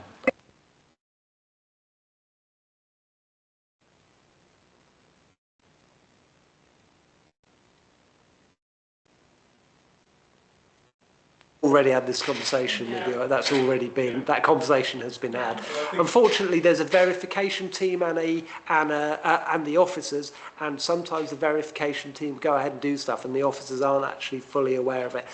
In the future, when I see one of these where it appears that there's no evidence, and I have a sneaking suspicion that that's because it's been marked, I'm going to try and cut them off at the pass, have that conversation before the meeting. It's just wasting time, isn't it? It is, yes, it is. But if I can be ahead of the game, then hopefully we won't have this happen And again. because it is in a sense retrospective, we would usually go no objection to retrospective application. So have you got enough for that one, Duncan? Absolutely. Right, okay. So we're doing no objection. Yeah, I'm Yeah. proposing no objection. On Yeah, thank whatever you the very much. wording is that And you've Duncan's two got. 5-day protocols here as well. Oh, yes, what are the other ones? You're maintaining your objection to the garage building at flat 14, Nansausa Court. Oh, yes. That should have been ratified at the meeting of the 8th. And the non-material amendments, which were absolutely minor, that were made for the Calacliff. Yes. So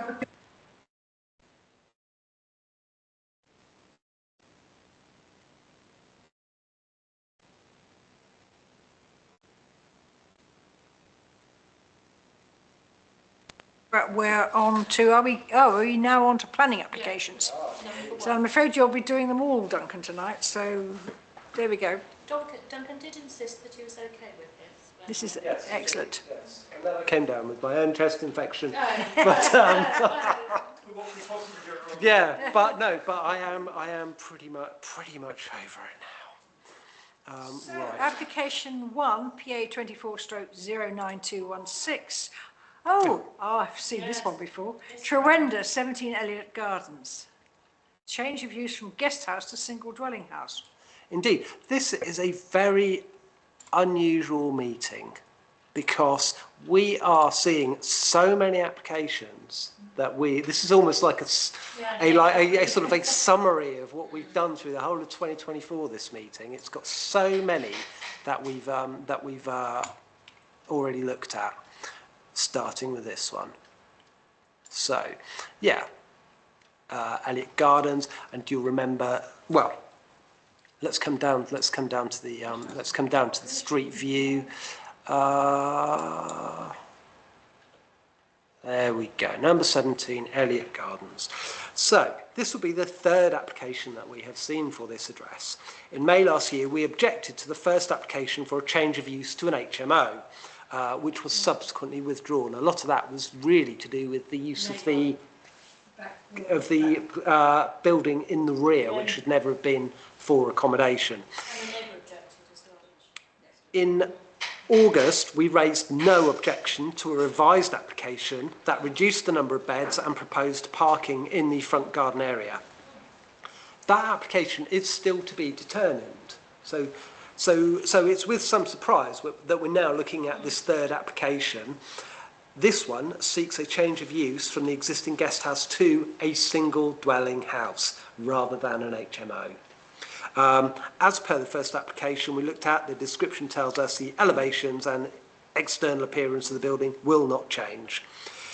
In raising no objection to the previous still to be determined application, you did raise a number of concerns, but these were largely technical matters specific to the operation of this address as an HMO and the creation of the parking at the front. So it was things like management documents, fire sprinklers, and the impact on the loss of biodiversity, although it is a largely gravelly garden.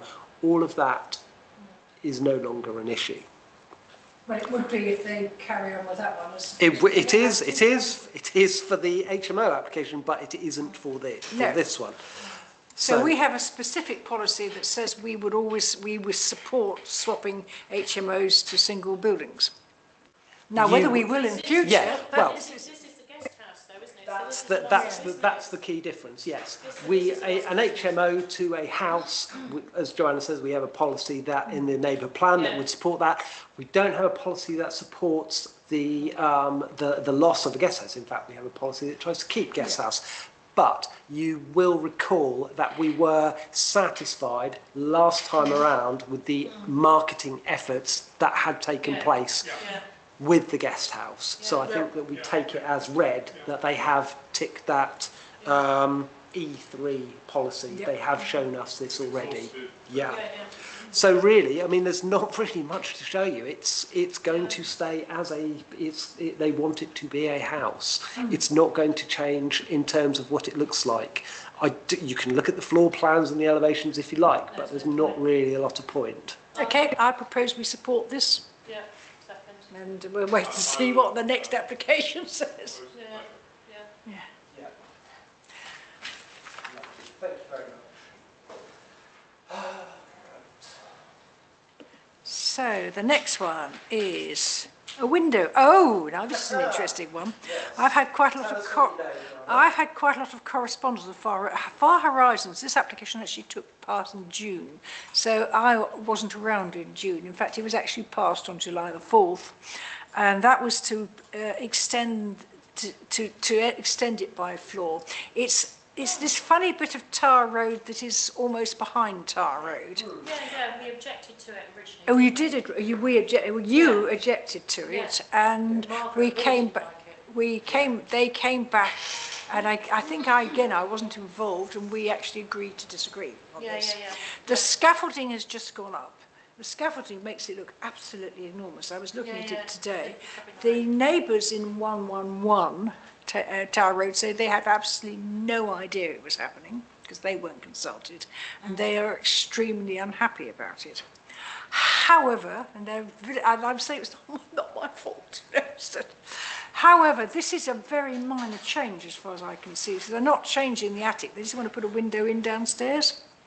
Is that right? That's right. So the house in question is this one here that's got the 3 cars in front of it. It's a cul-de-sac. It was always a tricky one to actually see. If we zoom right in, it's this one. Can you see the blue porch there? Yeah. It's that's Far Horizons. Okay. And as Joanna says, we had originally objected, and eventually it was ironed out through the 5-day protocol, and that larger permission was granted. So, well, am I being cynical to suggest that since it's now got 6 bedrooms, that this is going to be an HMO? Or is that? I think you are being cynical. Yeah, it's not been an HMO yet, but I think that must be, because the bedrooms on the top floor are tiny.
Side as well. Very odd. I don't know. There might be. This is a kitchen No, window. on the other side Yeah, of the No, I see what you mean. Right there. Yeah. I don't know. No idea. But We can only look at what we've presented. I don't see any. No objection to that. So you make your proposal. Yeah. Well, why no objection? Why not a support? We have no reason for not support it, have we? But I didn't object. I objected to the whole thing. So in principle, in Yeah, principle. I'm doing it in principle. Okay. its merits. Do we know why it's come here? It seems very minor. Don't we always have to get asked about windows? Oh. Yeah. Our second said no objection on that basis, but because is there a show of hands for no objection? Thank you very much.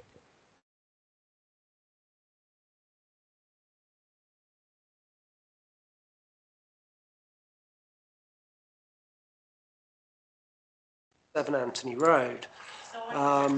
You did, yes, and I have noted that actually, because you did a very lovely job of presenting that one. So having just looking at the plans on this, then they don't correspond.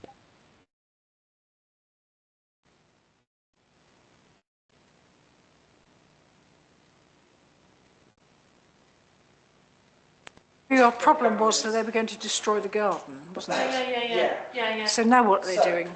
At our meeting 20th of November, we raised strong objection to the proposals. And we've got a big objection.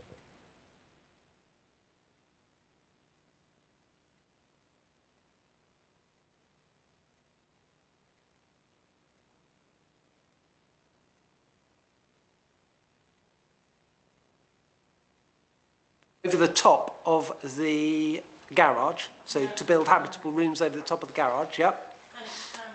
To one side, isn't it? Yeah, in fact, yeah. And then this garden was going to, well, it was going to be dug out and it was going to form two parking spaces. Yeah. And we objected, you objected quite strongly to that.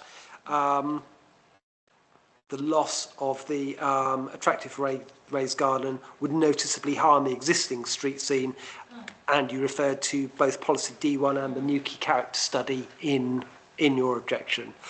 So, can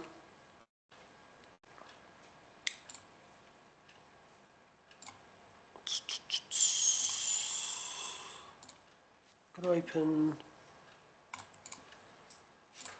three plans here, but one of them will only.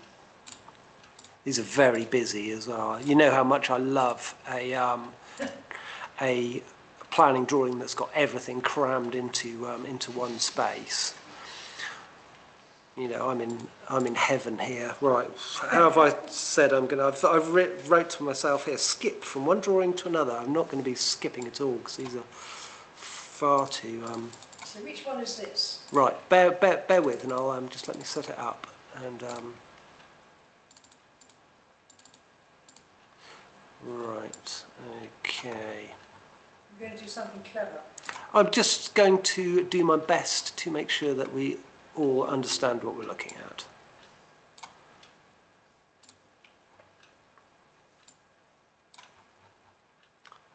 Okay, so what you're looking at there is an existing site plan. So you've got the garage and you've got the lawned garden. You looked at an application that would see most of that garden lost, and the development of the garage, so building out on top of the garage. And the square porch there in the corner. Yeah. And the extension at the back, which is interesting looking at the objection of the neighbour, that he really objects to that at the back. Yeah, and we'll perhaps talk about his objection in a minute because it is quite lengthy. I don't know how much of it carries weight, to be honest. So you start off with this lawn garden. You have two parking spaces. We are now looking at, so we've gone from that two parking spaces to one parking space being created, and an area of garden and the retaining stone wall being kept.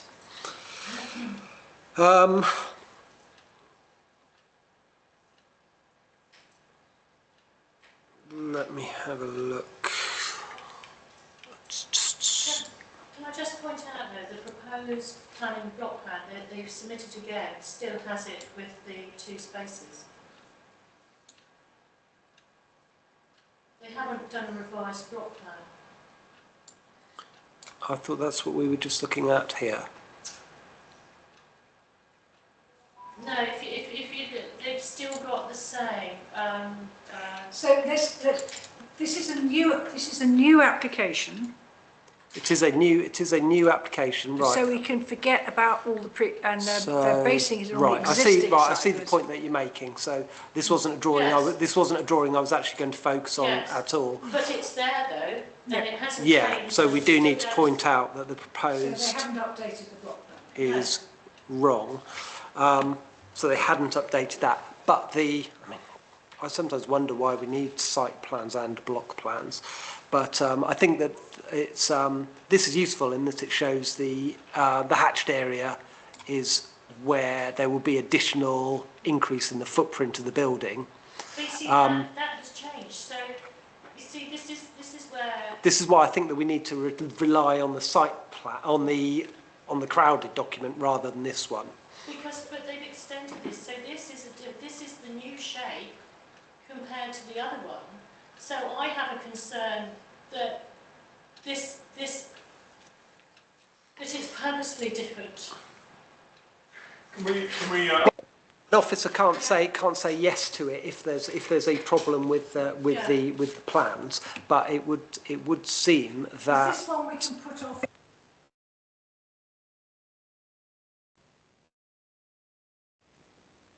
I think that you would be better making a because effectively I think what will come back is a block plan that just shows one car there that effectively reflects this picture here. So they're keeping more of the garden, they've got central steps. Yeah, I mean that's the idea. I mean I'd be happier. I mean I'm not going to be here. I'm going to be abroad. So, but it's up to you. But I think that there's enough info here for you to make a decision tonight. But it's your call. Yeah, I believe that we are looking at something which is probably a clerical error, and I think if we can make a decision and put a caveat in the comments, then we have laid down that condition, it's recorded, and we can move on. I think that's a sensible way. So does it just left of the garden, or it's just a space at the moment? So they're putting an extra car parking space in the garden, so we're obviously losing some of it. Yeah, we don't have a meters squared measurement. No. But that is better than two spaces. What I wanted to show you then was what it looks like in terms of.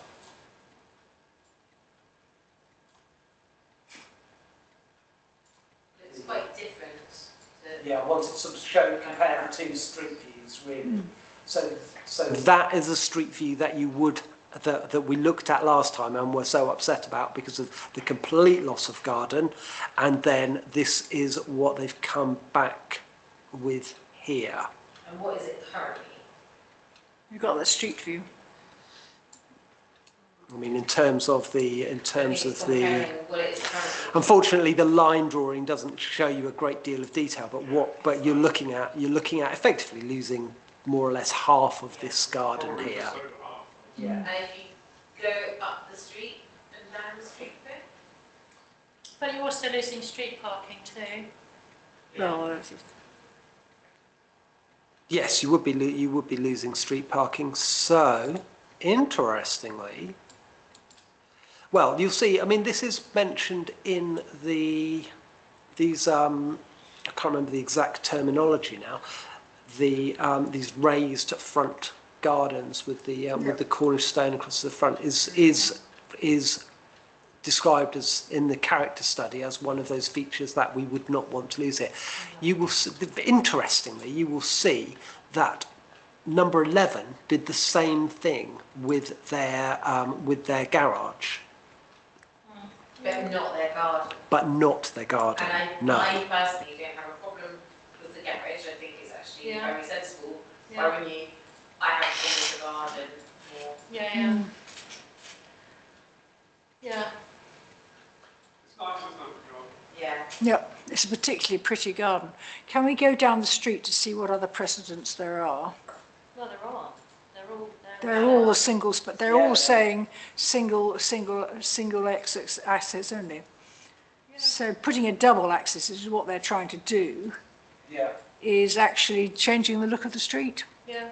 Yeah, I mean that was your concern last time, and it was backed up by the character study.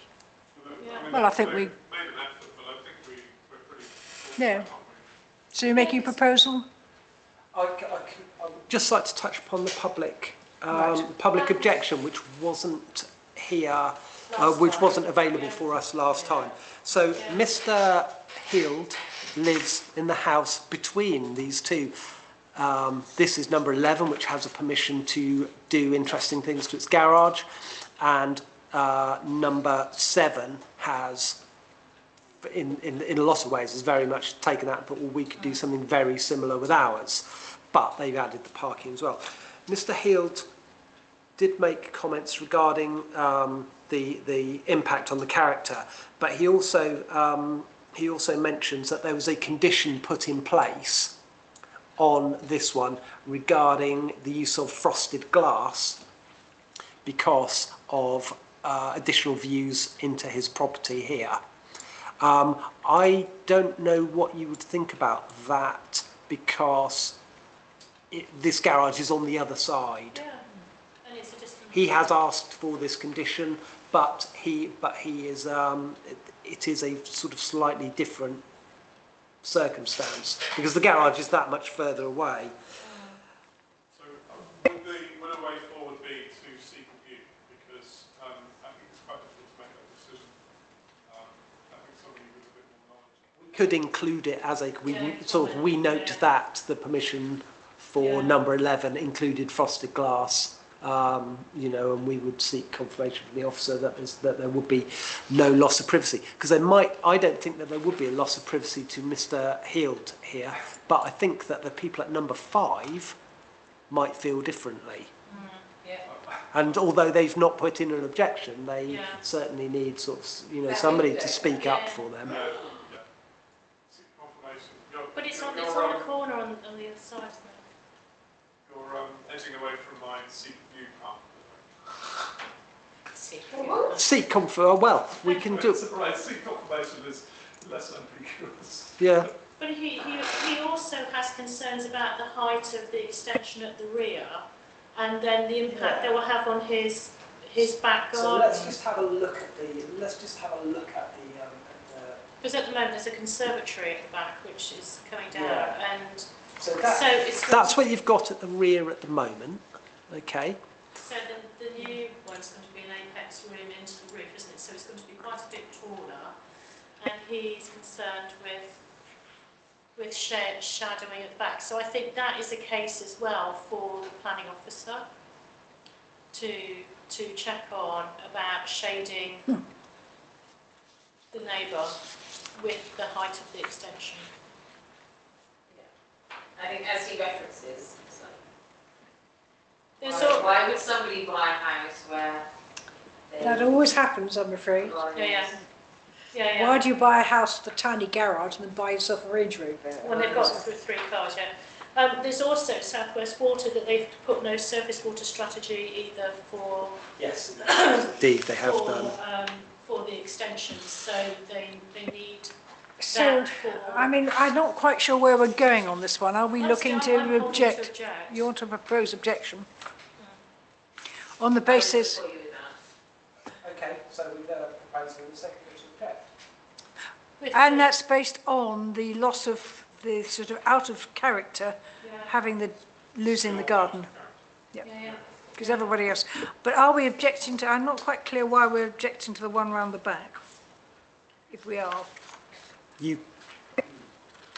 Well, I said for the planning officer to check as to whether it will create shading or not for the neighbour. I don't think we can tell. Right. So you could say we are unhappy about what's happening to the front garden and we would want confirmation that both the front and the back aren't harming the residential amenity of neighbouring property. Okay. Yes. Okay, show of hands for that. Right, that's everybody. Lovely. So what's that? Is that like the fourth one that we've seen so far? That we've already seen at least once this year. Yes, Jolly, come back at 25 past. Yeah. Because this one is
Welcome back.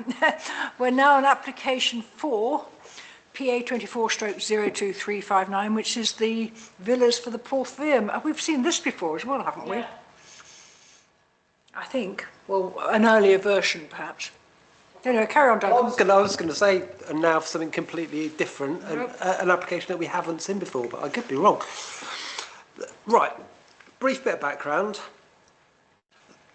Porthveum Manor, the manor house was originally constructed in 1879 and was converted into a hotel in the 1920s, now boasting 19 rooms, 4 apartments and 13 villas, with the most recent set of villas being completed in 2018, which I vaguely remember when I first started here, there was a pause. I didn't know what the hell was going on in planning, and I vaguely remember there was something about this at the time.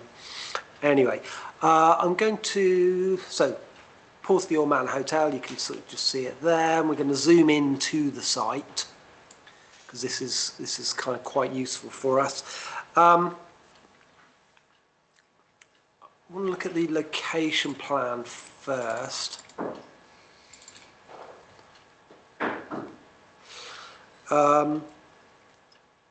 So you've got the blue and red line sites, obviously blue indicating owned by the applicant but not part of the application, as it were.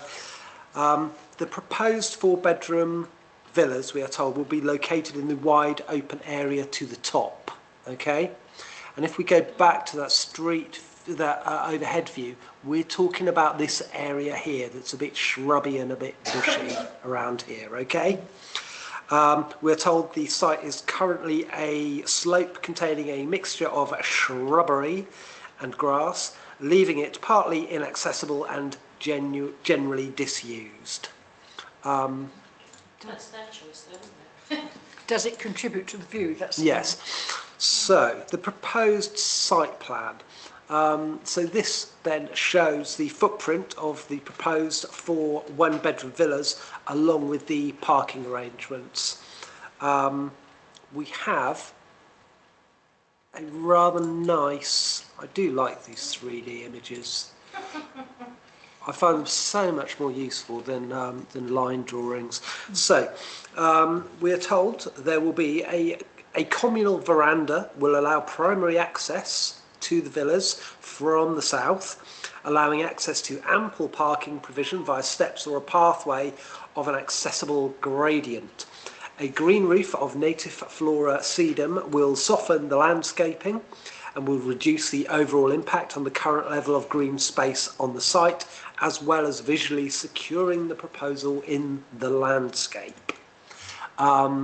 And then we'll just very quickly look at the floor plan. So there you go, your 4 one-bedroom villas, 1, 2, 3, 4, 5, 6, 7, 8, 9 parking spaces will be included, will be added as part of this. And the layout in a little more detail of these one-bedroom villas. You see you've got an open plan kitchen, living room, dining room, and then the single bedroom and a generous looking bathroom to boot. That is the application. So can I just understand how it's working in terms of its context? Where is this land? Sort of, is it coming down to the road or what? Or it's behind? Yeah, it's behind. So I've got, let me just see, I sort of tinkered with a street view here. Well, what's interesting is So you can probably see it from Praise Road, which is actually higher than, because it's a real slope there, so it's well set up above Porth Road, is it? Yeah. But you can see that, because I can remember the problems we had, or the comments we got when they tried to change, well, they did change the 2 houses that are up on the top left. It's not Cops, is it? I can't remember what they're called. Right. Okay, so I'm just going to get back to that. Yeah. Because I got to admit, Duncan, I found it hard to compare that plan with that view, overhead view there. Oh, really? Yeah, so Okay. in my mind, they're not building on that big piece. Okay, so That- that, That's where they say they're building. It doesn't work. that's the, that's the. So you see that is that big area there. I think they're building more down here. No, I don't believe that's. Go, flip from that back to the previous one with the plan. Back to that The one you just showed, yes, that one. So Yeah. this is the big area here, so this is the building here, so we've got an overlap, we're in here. Right, so here. So where are those two? So these buildings here, Yeah, Okay. which two buildings are those? let me show you, they are, these buildings here. But that's 3 buildings there, and Okay, they've got 2 buildings on, that's, well, I'm looking at let's have a look. Well, I mean, you can say that that's, why are you saying that that's 2 buildings? okay. Because that line is a section, that's a very sectional drawing, so that's saying, that's not a division between those buildings. So that's So- 3, and if you see, they've so- got 3 sort of kind of gable So gable where's- ends sticking out the front. So that's Okay. 3 buildings. So where's those the- 3 buildings are these 3 And then here. that's So only- you're building here, Okay, so the building here, Right. which, as I Right. said, is this, these are your No, 3 no, that's buildings, right. and that's your shrubbery. so they've And that will already be the got, parking area there. they've already got parking here, haven't they? This is already There is a tarmac. couple of spaces there, 1, 2, 3 parking, maybe 4 parking spaces there 4. already. Yeah, it's in shape, could even be 5. But their main So- parking is up past the Yeah. hotel, It's isn't not it? the top bit. It's not It this isn't bit, the top bit. it's this That's piece why, here. that's why, as I said, the site is a slope containing a mix of shrubbery and grass. So it That's won't be this bit affecting the here. view behind because the hotel Yeah, it's is above them. between that. What about the view up from Porth Road? Yeah, from down, yeah, from here. So Looking from this far away here. No, okay. that's It's Porth not, Road it's not, here. it's Alexandra Road, isn't Porth it? But Road. that's Alexandra Gardens with the blue line. Good. Which direction am I looking? But that's not the entrance to, that's next further up a bit to the entrance to Porthvere Hotel itself, which is, Oh, right, well, I can do that. I can maybe do that more easily by where on earth is this? spinning this one around. Yeah, so you come up, Right, so onto Porth Way. It says there. yeah, there we go, that's, So effectively, you're going to be. that's quite steep. Where are they? I don't think I've seen them with the green roof. So I can't actually place what they're doing. I'm struggling to Is that the road? figure where it would be is it behind this hedge we're looking? I'm not entirely certain, but I mean Yeah, that's the hotel up above, isn't it? And then you have to drive past the Porthvere apartments.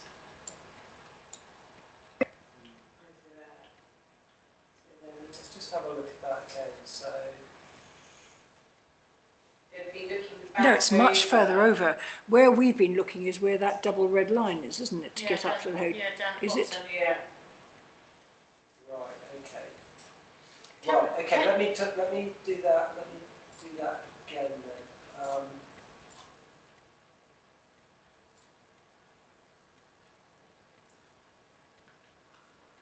So this is it. So these are the properties here that are called Waters Meet. Yeah. And so we should be able to get a view. Yeah, so I mean we can. No, that's the lower road, isn't it? It's Porth, Right, so it's behind these. yeah. So Yeah. there will be no effective street view from From Porthbean Road. Yeah. It'd be hard, because they're sort of like buried in the ground, aren't they, into the slope? And then they'd be looking not towards the beach, but back Yeah. over. The other side of the valley, aren't they, Yeah. looking east? So it doesn't look like it's going to have a major effect No. on the character of the area. Can we have a look at the SketchUp drawings that they did of those again? Those, yeah. So they really are. So- So the rear of them is pretty much level with the banking that's already there. But So it's not though, because on the plan, they've got windows at the back. If you look at the plan that for the bedroom area and bath. okay. So- The door. They which right. So that's the entrance with the car that's the parking. front, yeah. So at the back, they've got doors and windows. It's So the- there's a tiny window for the bathroom, and then there's an opening door for the bedroom. But I mean, that's probably it's not opening onto a garden as such, is it? I think that My they're belief is that will be opening onto it looks like there will be a very small space. Effectively, yeah, there'll be a they small space between the rear of the building and yeah. the So retaining wall. they haven't expressed it Yep. very well on the SketchUp drawings. Can That's you what it- can you take us to page 6 of the system design document? Sure. I think that's got the right place.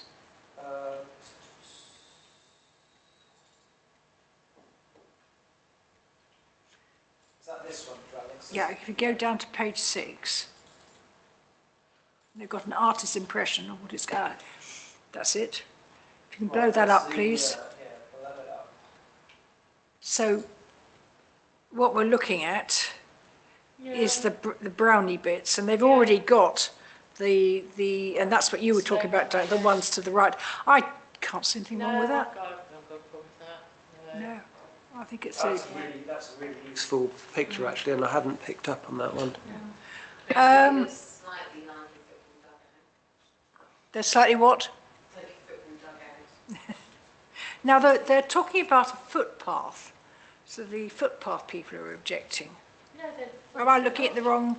Am I looking at the wrong? The public rights of way team have raised no objection. Oh. They've given their usual advice note. Sorry, I should Oh, have I said sort this. of- The Ramblers have Probably also looking at the wrong one. the Ramblers have also raised no objection. Someone has put a long. No, they haven't. I think the PRO team, you'll find that's quite a long advice note that they've provided. Let me just see. So that is not. I thought there was something about noted access to the site during construction. Blah blah blah. Well, they can't block it during construction, basically, so they've got to ensure that public have access. Yeah, so they've not got a problem. It's just the usual blur. They Okay. usually provide quite a long advice note that's Well, we saying you know- can't block it even during construction. We know that all these hotels to actually remain viable are doing this sort of thing. Yeah. I'm perfectly happy to propose support. Yeah, second that. I think it fits in well in the existing character of the area. And it's And still they're very keeping a hotel. accessible. Yeah. This is great. Yeah. And we support commercial units develop commercial Yes. accommodation. I So support that. Can I also say that the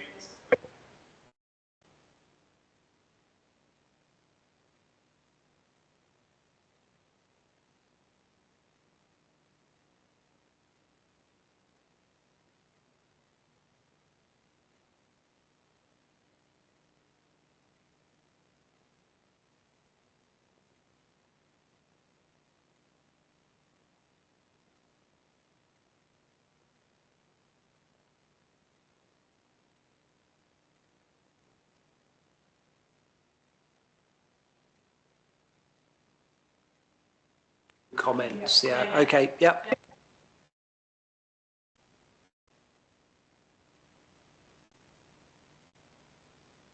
on to application 5. You haven't seen this one. About PA 24-09494, Cafe Cloud, no, 54 4 Street. Yeah.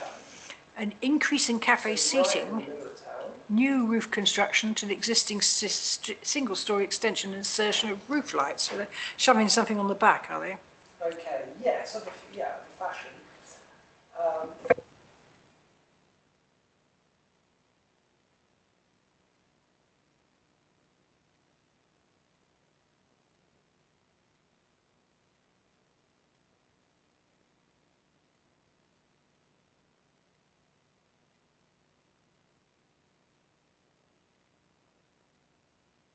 Location plan, for a change, pinpoints beautifully where we are, Cafe Cloud, and then just on the corner there is the Key Cutters, and we shall just hop down to see Cafe Cloud, and I think we've come slightly further along. You've got the Key Cutters, which seems absolutely tiny. Which is right next to the supermarket, is that? Which is right next, yeah. Big for a key cutters. Key cutters are normally Yeah, indeed. But then when you see the amount of, It runs around the back Yeah, there, it does, inside, yeah.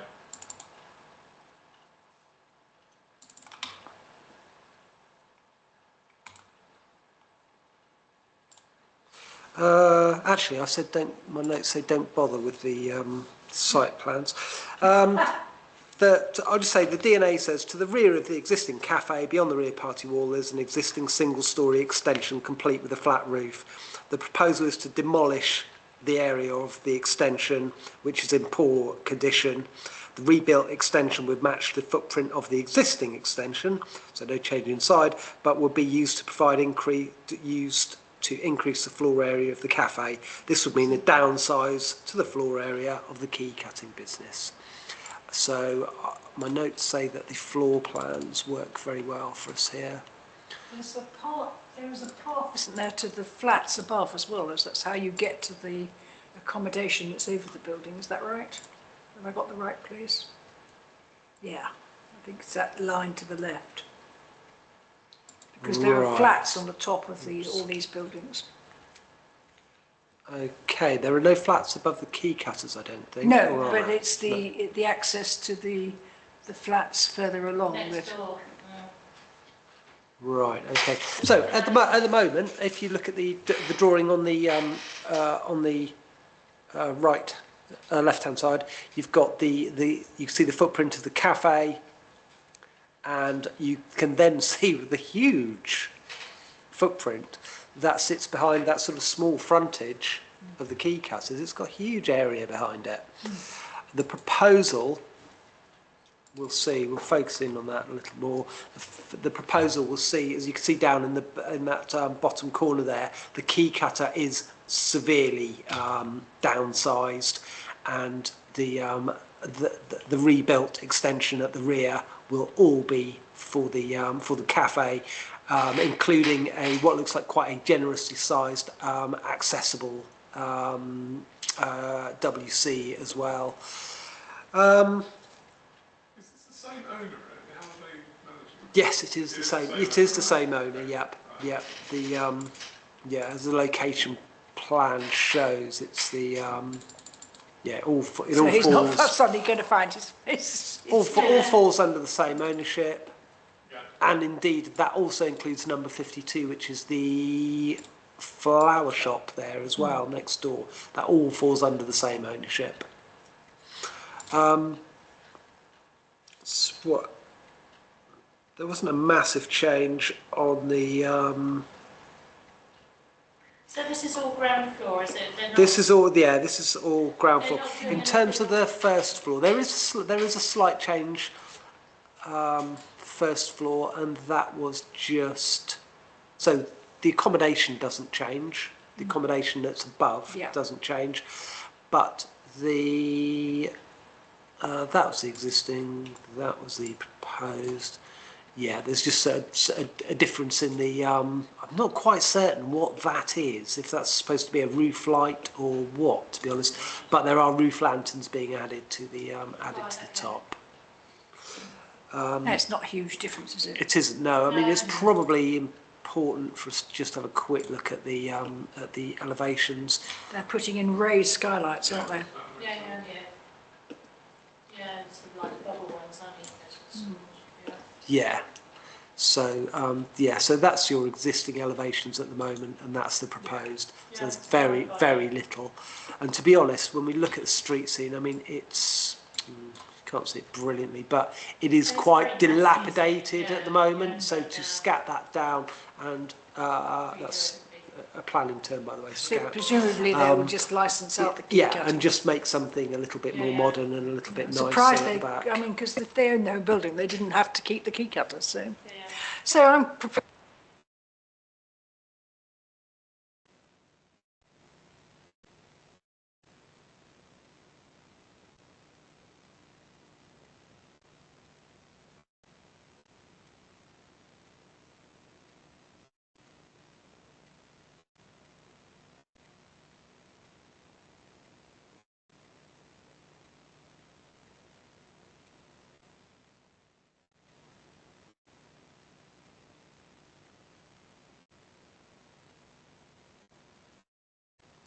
55509. What would be a planning meeting without?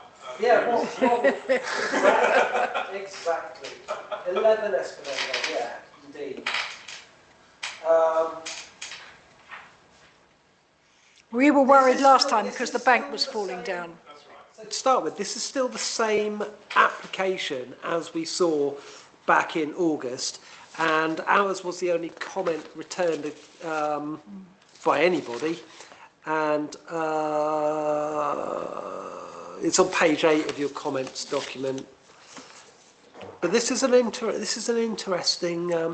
interesting application. The diggers, the things that are restoring, they've been in there for ages. Yeah, because I think that we mentioned That was our concern. part of our concern was councillors felt obliged to question exactly what had happened at the rear of the site since the last permission was granted. The need for a contiguous piling system to retain the existing bank to the rear suggests there are stability issues, which in turn has generated concerns for the existing dwelling and pathway that sit above. A more detailed explanation and reassurance that these works will not impact the property to the south of the scheme is now sought. Did we get that? I don't believe that we have had that, no.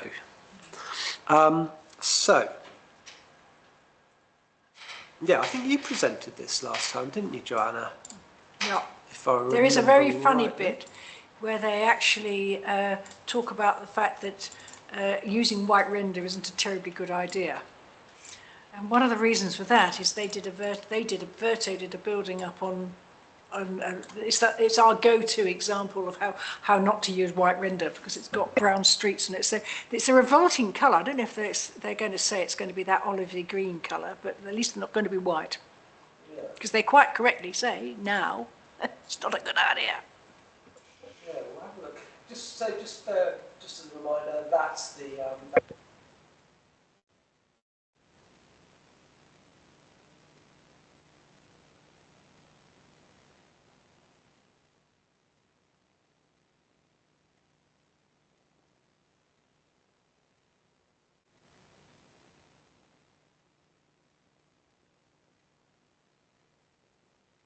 Look at the.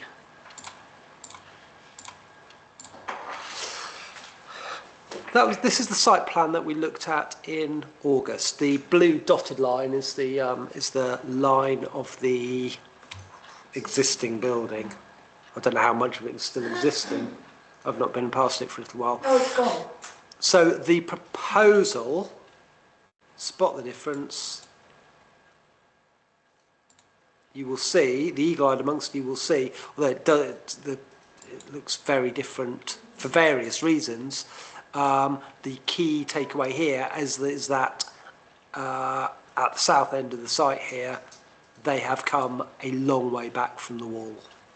I've also lined it up with the western boundary as well. Which is what we objected to in the first place. Yes, is but they wasn't were far too near the end. wasn't it? Yeah, I thought they just moved it away from that one because we'd objected to it before. Yes, they've definitely taken Is it this the last close one, to it. or is this the intermediate one we're comparing it with? This is the one that we looked at in August. Yeah. This is the last one that we looked at. And they had to change it because they couldn't do those flats. They clearly decided It's a re-endorsement of the stability of the wall, it's isn't it? so unstable that they're really backed away. So, what we're looking at, all these squares on top, I believe, are PVPs. We're sort of looking at a roof, plan there. Comparison shows a reduced scheme, so they've reduced it from 10 apartments to 8 apartments. The development has been reduced on the south side of the site, so facing the sanctuary, and the parking at the front has been reconfigured as well. So you had 10 spaces at the front there. They've moved them through. The bin store gone and everything. No, that's here. That's here. That's there, right? Okay. Yeah, Sedum. It says Sedum Roof High Level Refuse Store. Okay.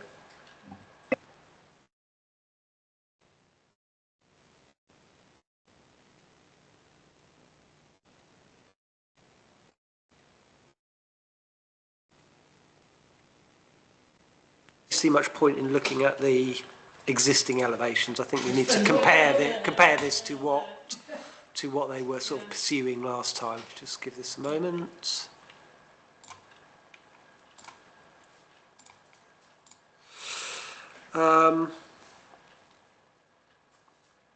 So that's this shows the reduction quite nicely. If you look at that top east elevation, that side elevation, so that's your previous, and that's the what they're proposing now. So you'll see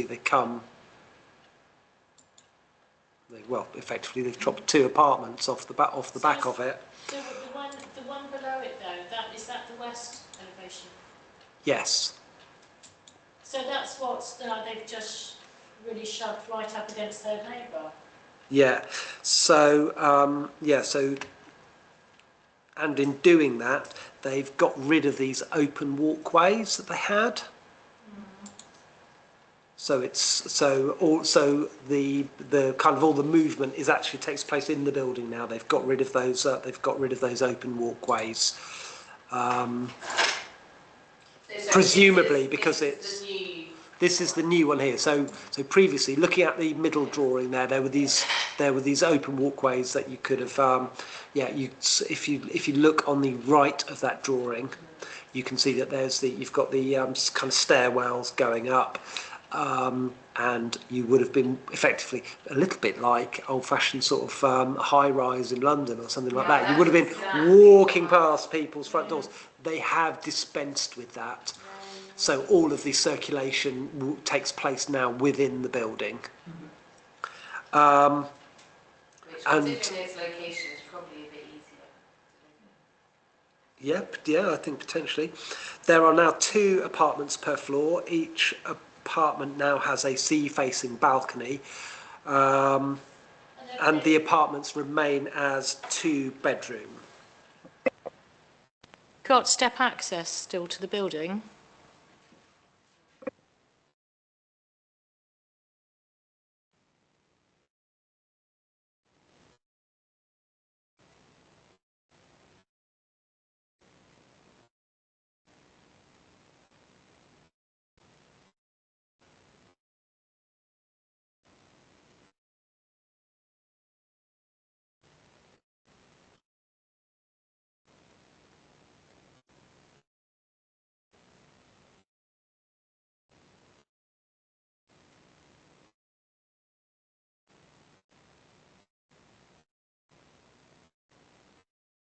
It seems that they've got permission for something that they can't build, and they're having to chop and change on that, aren't they?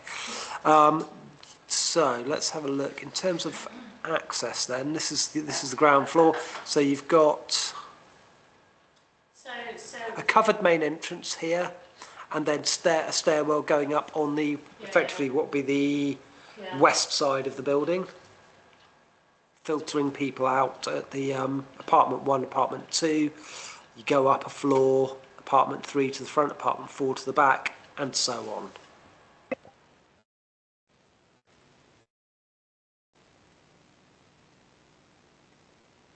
But they've all remained 2 bedrooms. They don't, do they? Because there's that one there has got.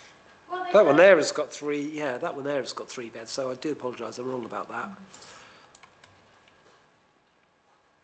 There are some 2 and some 3.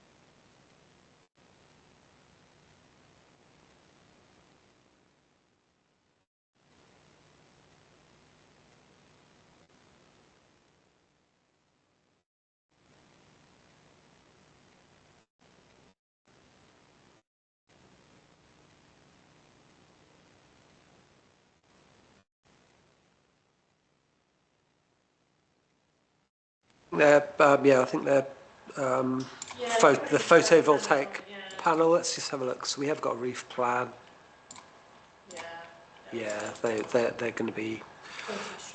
Yes, they're also that's all solar panels, and I think Verto have always been known for their sort of kind of commitment to at least some sort of more carbon neutral, greener kind of energy initiatives.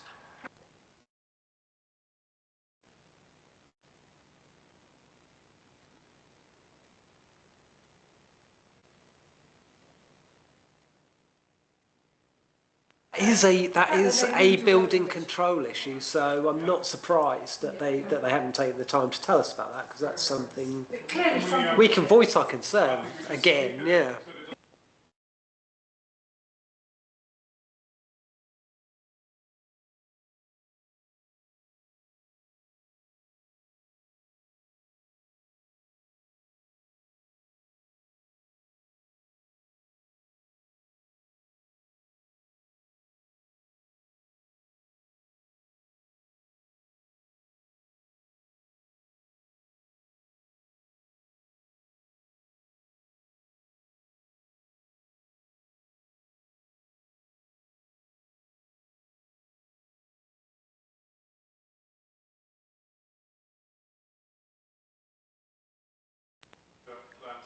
Yeah, I think so.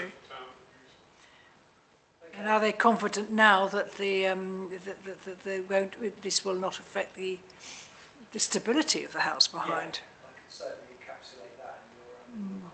Yeah, but I think other than that, it's. I think it's an improvement. I think it's because the last one we get.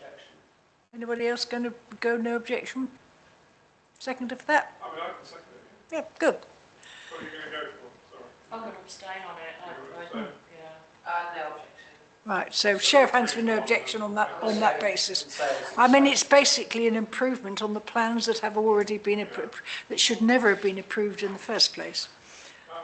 We haven't got too much business left, but we are at 7:59. Yeah, right, can I propose, will half an hour do it, do you reckon?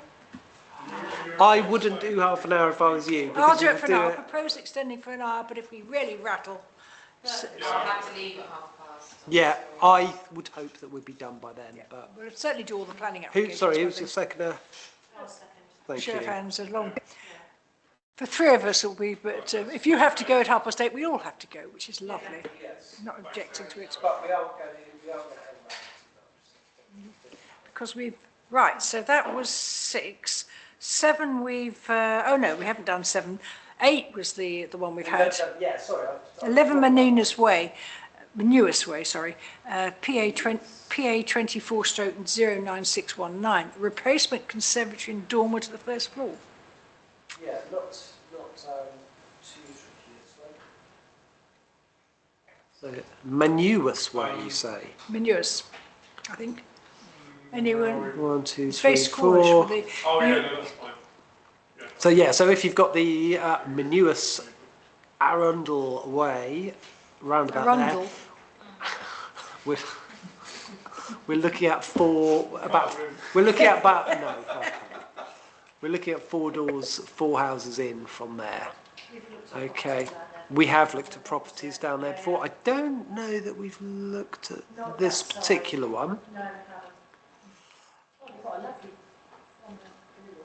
Yeah, it's quite an old picture, this one, 2014. But the drawings are, once again, they're all on just 2 PDFs, and there has been some mislabeling, but we're not going to let that spoil our day.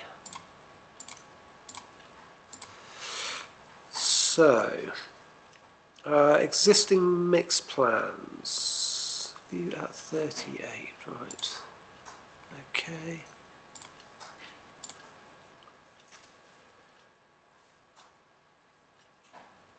Right, so we're going to look at the elevations first. So yeah, replacement conservatory is at the rear, and the dormer at first floor is at the front. So the south facing elevation is the street facing elevation.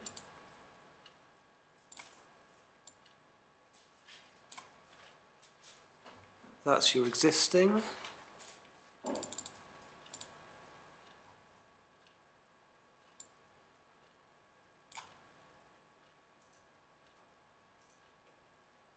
And oh yeah, no, I see the dormer is the dormer is at the rear.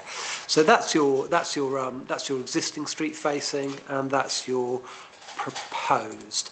The only difference being the addition of solar panels on that street facing elevation. Okay. Yeah, so no huge change there. The north is the rear. They haven't really.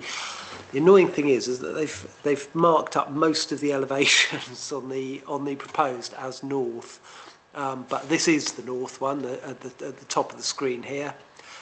So you'll see the existing rear elevation has a small dormer. What do you call cut and paste? Yeah, it is a little bit. It's makes me think I could do this, to be honest, with that level of detail. So yeah, so that's your existing rear-facing dormer, and this is the proposed. So existing pitch roof dormer removed and a flat roof dormer put in its place. To be honest, if that was the only thing they were doing, I think that they would get away with that under permitted development anyway.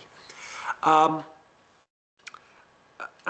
then the existing, what have we got here?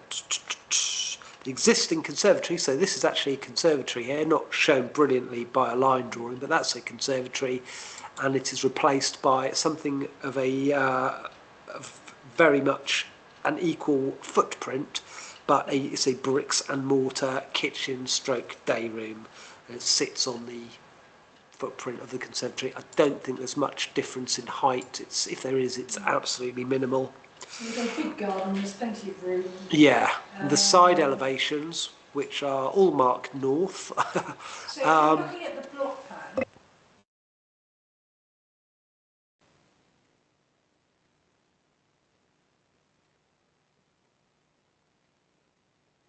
it's obviously been extended before because it's a different shape to the one next to it. Or maybe the one next to it has been changed. But is this... Is this the block plan that you're referring to? Am I looking at the right one? We're talking 11 Manures, aren't we? Yeah. Yeah. If you go to the block plan, which is to the left, no, sorry, to my left, you're right. Move over. The block plan. No, it's the other way, sorry. There we go. Right. Okay, yeah. So that is what it looks like now, is that right? That's the location. That's the existing location plan. Yeah. Oh, and they don't have one on they don't say how the block changes, so we'll forget that. But it seems to me there's plenty of room in the back.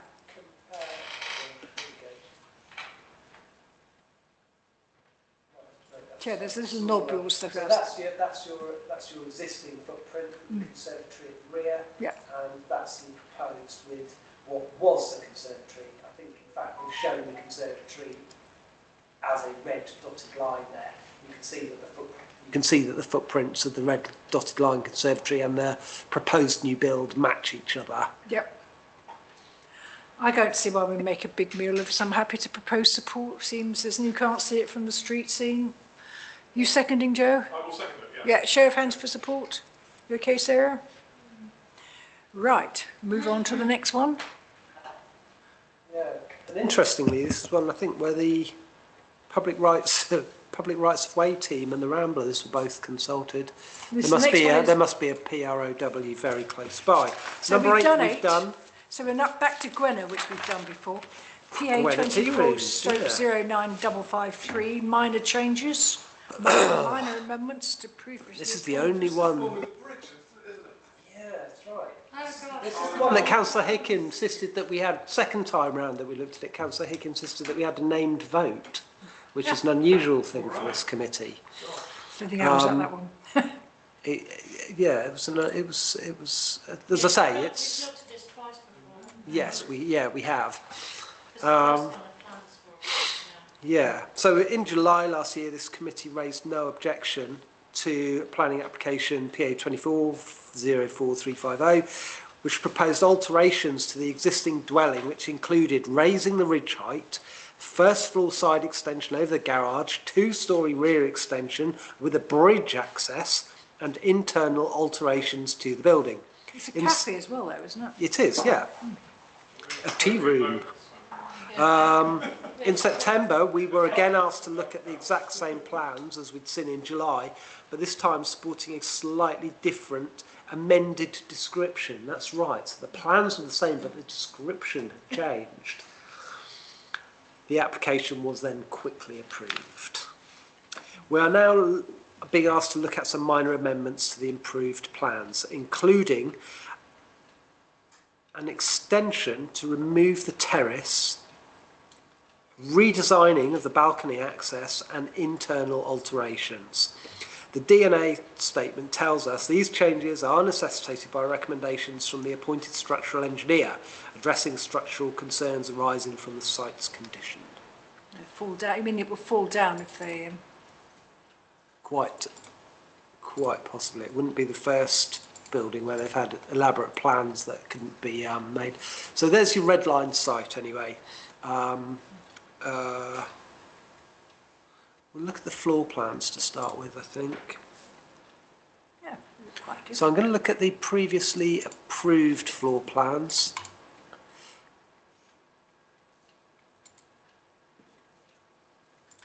And then these current ones. And we're going to look at these at 110% for some reason. Right, okay. Okay, so that was the previously approved ground floor. And the proposed ground floor, there's really not a huge amount of difference.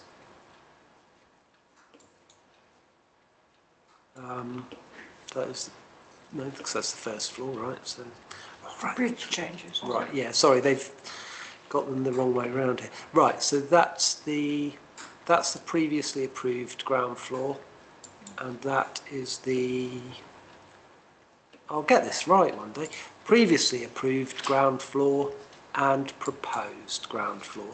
So a couple of minor changes, Got rid of the internal alterations. The bridge was at first floor level, so we'll see that in a moment.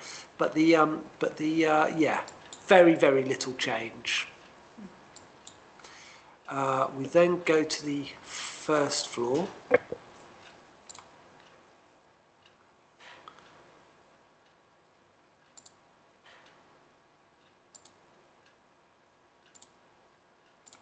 just like to line these up. So the first floor. So my notes say focus on the top right of the approved. Right, okay. So the approved story rear extension did not span the full width of the building, allowing this small corner balcony terrace. So they'd built across here, but they'd left a little inset out that allowed a small balcony to sit there. The proposed does take it all the way across, so they've lost that balcony terrace. First of all, extension now spans the full width of the rear of the building. As an outdoor space, we now have a small rear-facing balcony accessed via a set of bifold doors. So here, there's nothing there. There's a void space there, and what they've done is they've extended a balcony outwards into that rear garden. So they've got rid of their little inset balcony on the corner, and they've extended forwards to create a little balcony that's accessed through these bifold doors. At the top of the drawing, you'll see the slightly exotic bridge first floor access, just going up the middle of the screen there. That's on the approved plans, and that would have allowed you to walk straight into the rear of the building from here. You would have been walking on a bridge across the, over the top of the rear garden and into the first It's not floor. absolutely clear to me why you would want to do that. And I can't shed any light on that. I seem to remember we had issues about how to get access to the because you're crossing the other red line site, aren't you? They might own the house behind, is that? Maybe they do. No, I think, I don't know. Maybe they're not doing it. Yeah, they're not doing that now.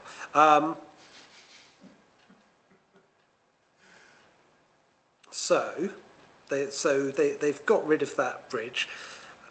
My notes say, because of the raised topography of the rear garden, the proposed balcony now appears to span the gap between the garden and the first floor. Yes. Meaning that you can now access the first floor of the property by going up some stairs and onto that terrace. So effectively, you could step. You could step. Oh no, that's not right. No, that's not right. Sorry, you can step off. If you step off the balcony here at the top, you are, because of the raised topography, you are now standing on solid ground. Yes, the sloping garden plan. Yeah. How do you get there? You have to go through the building to get to the balcony. Yeah, so you would have to go through, you would have to walk through that building. But you can effectively walk from the garden onto that terrace and vice versa. It brings the garden more accessible. The street view no, it is their garden. I think that's a, That's what, so it's their garden which you couldn't get to before. there'd been a question about whether, I can't remember who came up with this idea, but somebody had decided that they might not be able to access their back garden. I think you can kind of see that it's very, very steep there. And so you're going to have an extension at the rear and then a balcony jutting out, and that balcony will be level with the back garden. You know what I mean? Yeah. And you own the garden, but you don't have access to that garden, which is annoying. I can understand. Yeah. Revised plans are excessively conventional. Hoping for Yeah, you were. I've not talked to you about the zip wire. No, sorry, that's me being flippant. I shouldn't do that in a public meeting. Yes, that's next on my list is some elevations. I'm going to do, there's two sets of elevations, and I'm going to do the south and west ones. I think that they work the best for us.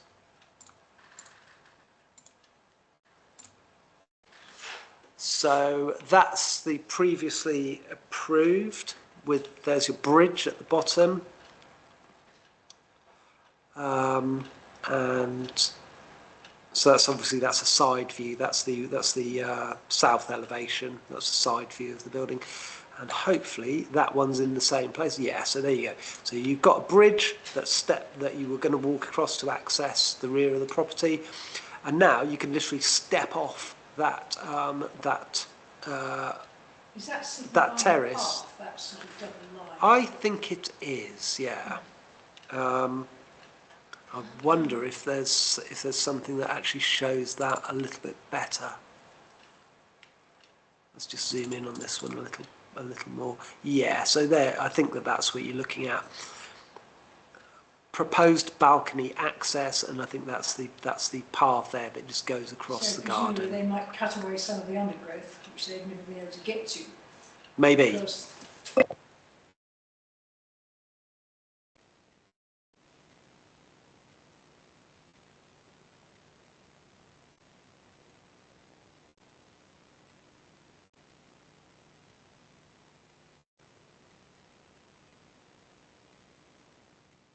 going to accommodate a balcony that is now being extended all the way across, so that will be an actual internal space, and then the addition of this this terrace balcony here spans that gap and allows you to actually step from your garden into that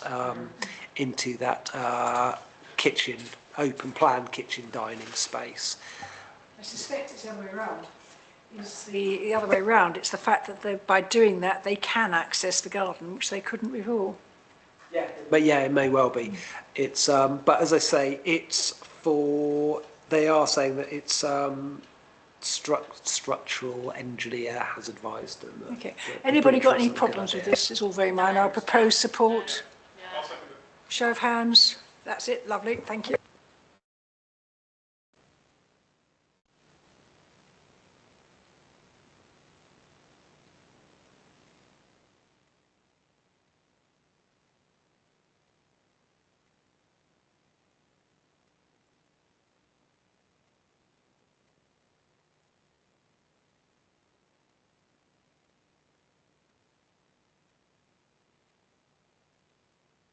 No, I mean, our nothing. biggest risk is trying to keep Porritt while we've lost one member. For better communication. After this meeting, Oh, okay. it's not really for. Can I comment on the WhatsApp group? I am in favour of this, but I think it just we restrict ourselves to operational matters only, We'll because talk about. I'll otherwise. talk about the rules that Andy has set out for. Oh, okay, right, after the fine. meeting, Yeah, okay. sure. Okay.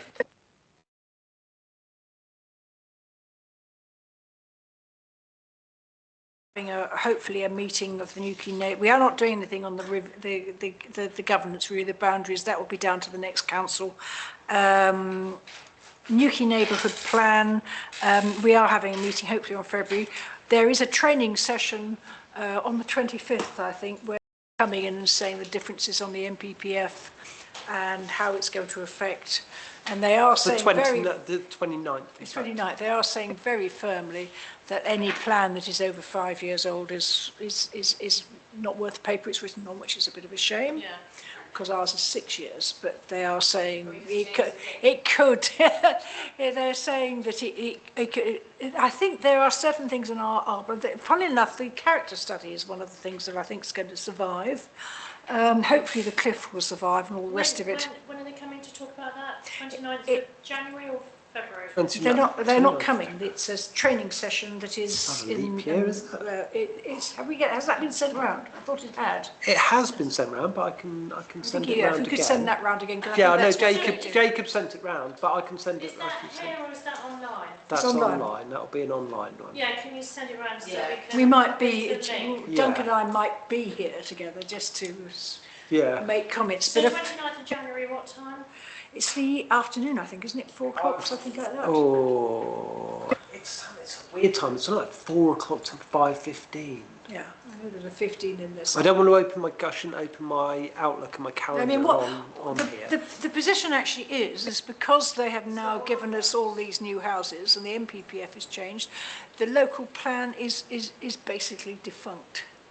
And which means that our neighbourhood plan, which depends on the local plan, is also defunct, apart from certain things that will be in there. Doesn't the MPPF didn't change anything on cliffs. So, in fact, didn't mention that they never heard of a cliff, so that should still be all right. But yeah, we have a, So you two are coming in, I'll come in too. well, probably, we haven't discussed it yet, it's quite late. Duncan may want to be home. I will be here. So. Yeah, we might, usually just to shout rude comments, but I think it's going to be very interesting because we clearly need to replace our neighbourhood plan, but I won't do it until the local plan is in, because otherwise we'll have exactly the same problem. They come along and say, oh, this generalisation overrides your specific policy, so there we go. There is a briefing note. Yes. You read the briefing note. I mean, I think you're slightly catastrophising where you say our neighbourhood plan isn't worth anything. Oh, have you just sent that round, Jacob? You are a star, thank you. It's not, there are a lot of, for instance, it's not like you can now go and build stuff that's going to block out sea views, like, you know, for instance, we were looking at a little earlier. There are a lot of those things will still carry full weight, but it's more than like the H4 and stuff like that. Yeah, well, that's good. I think that's going to go.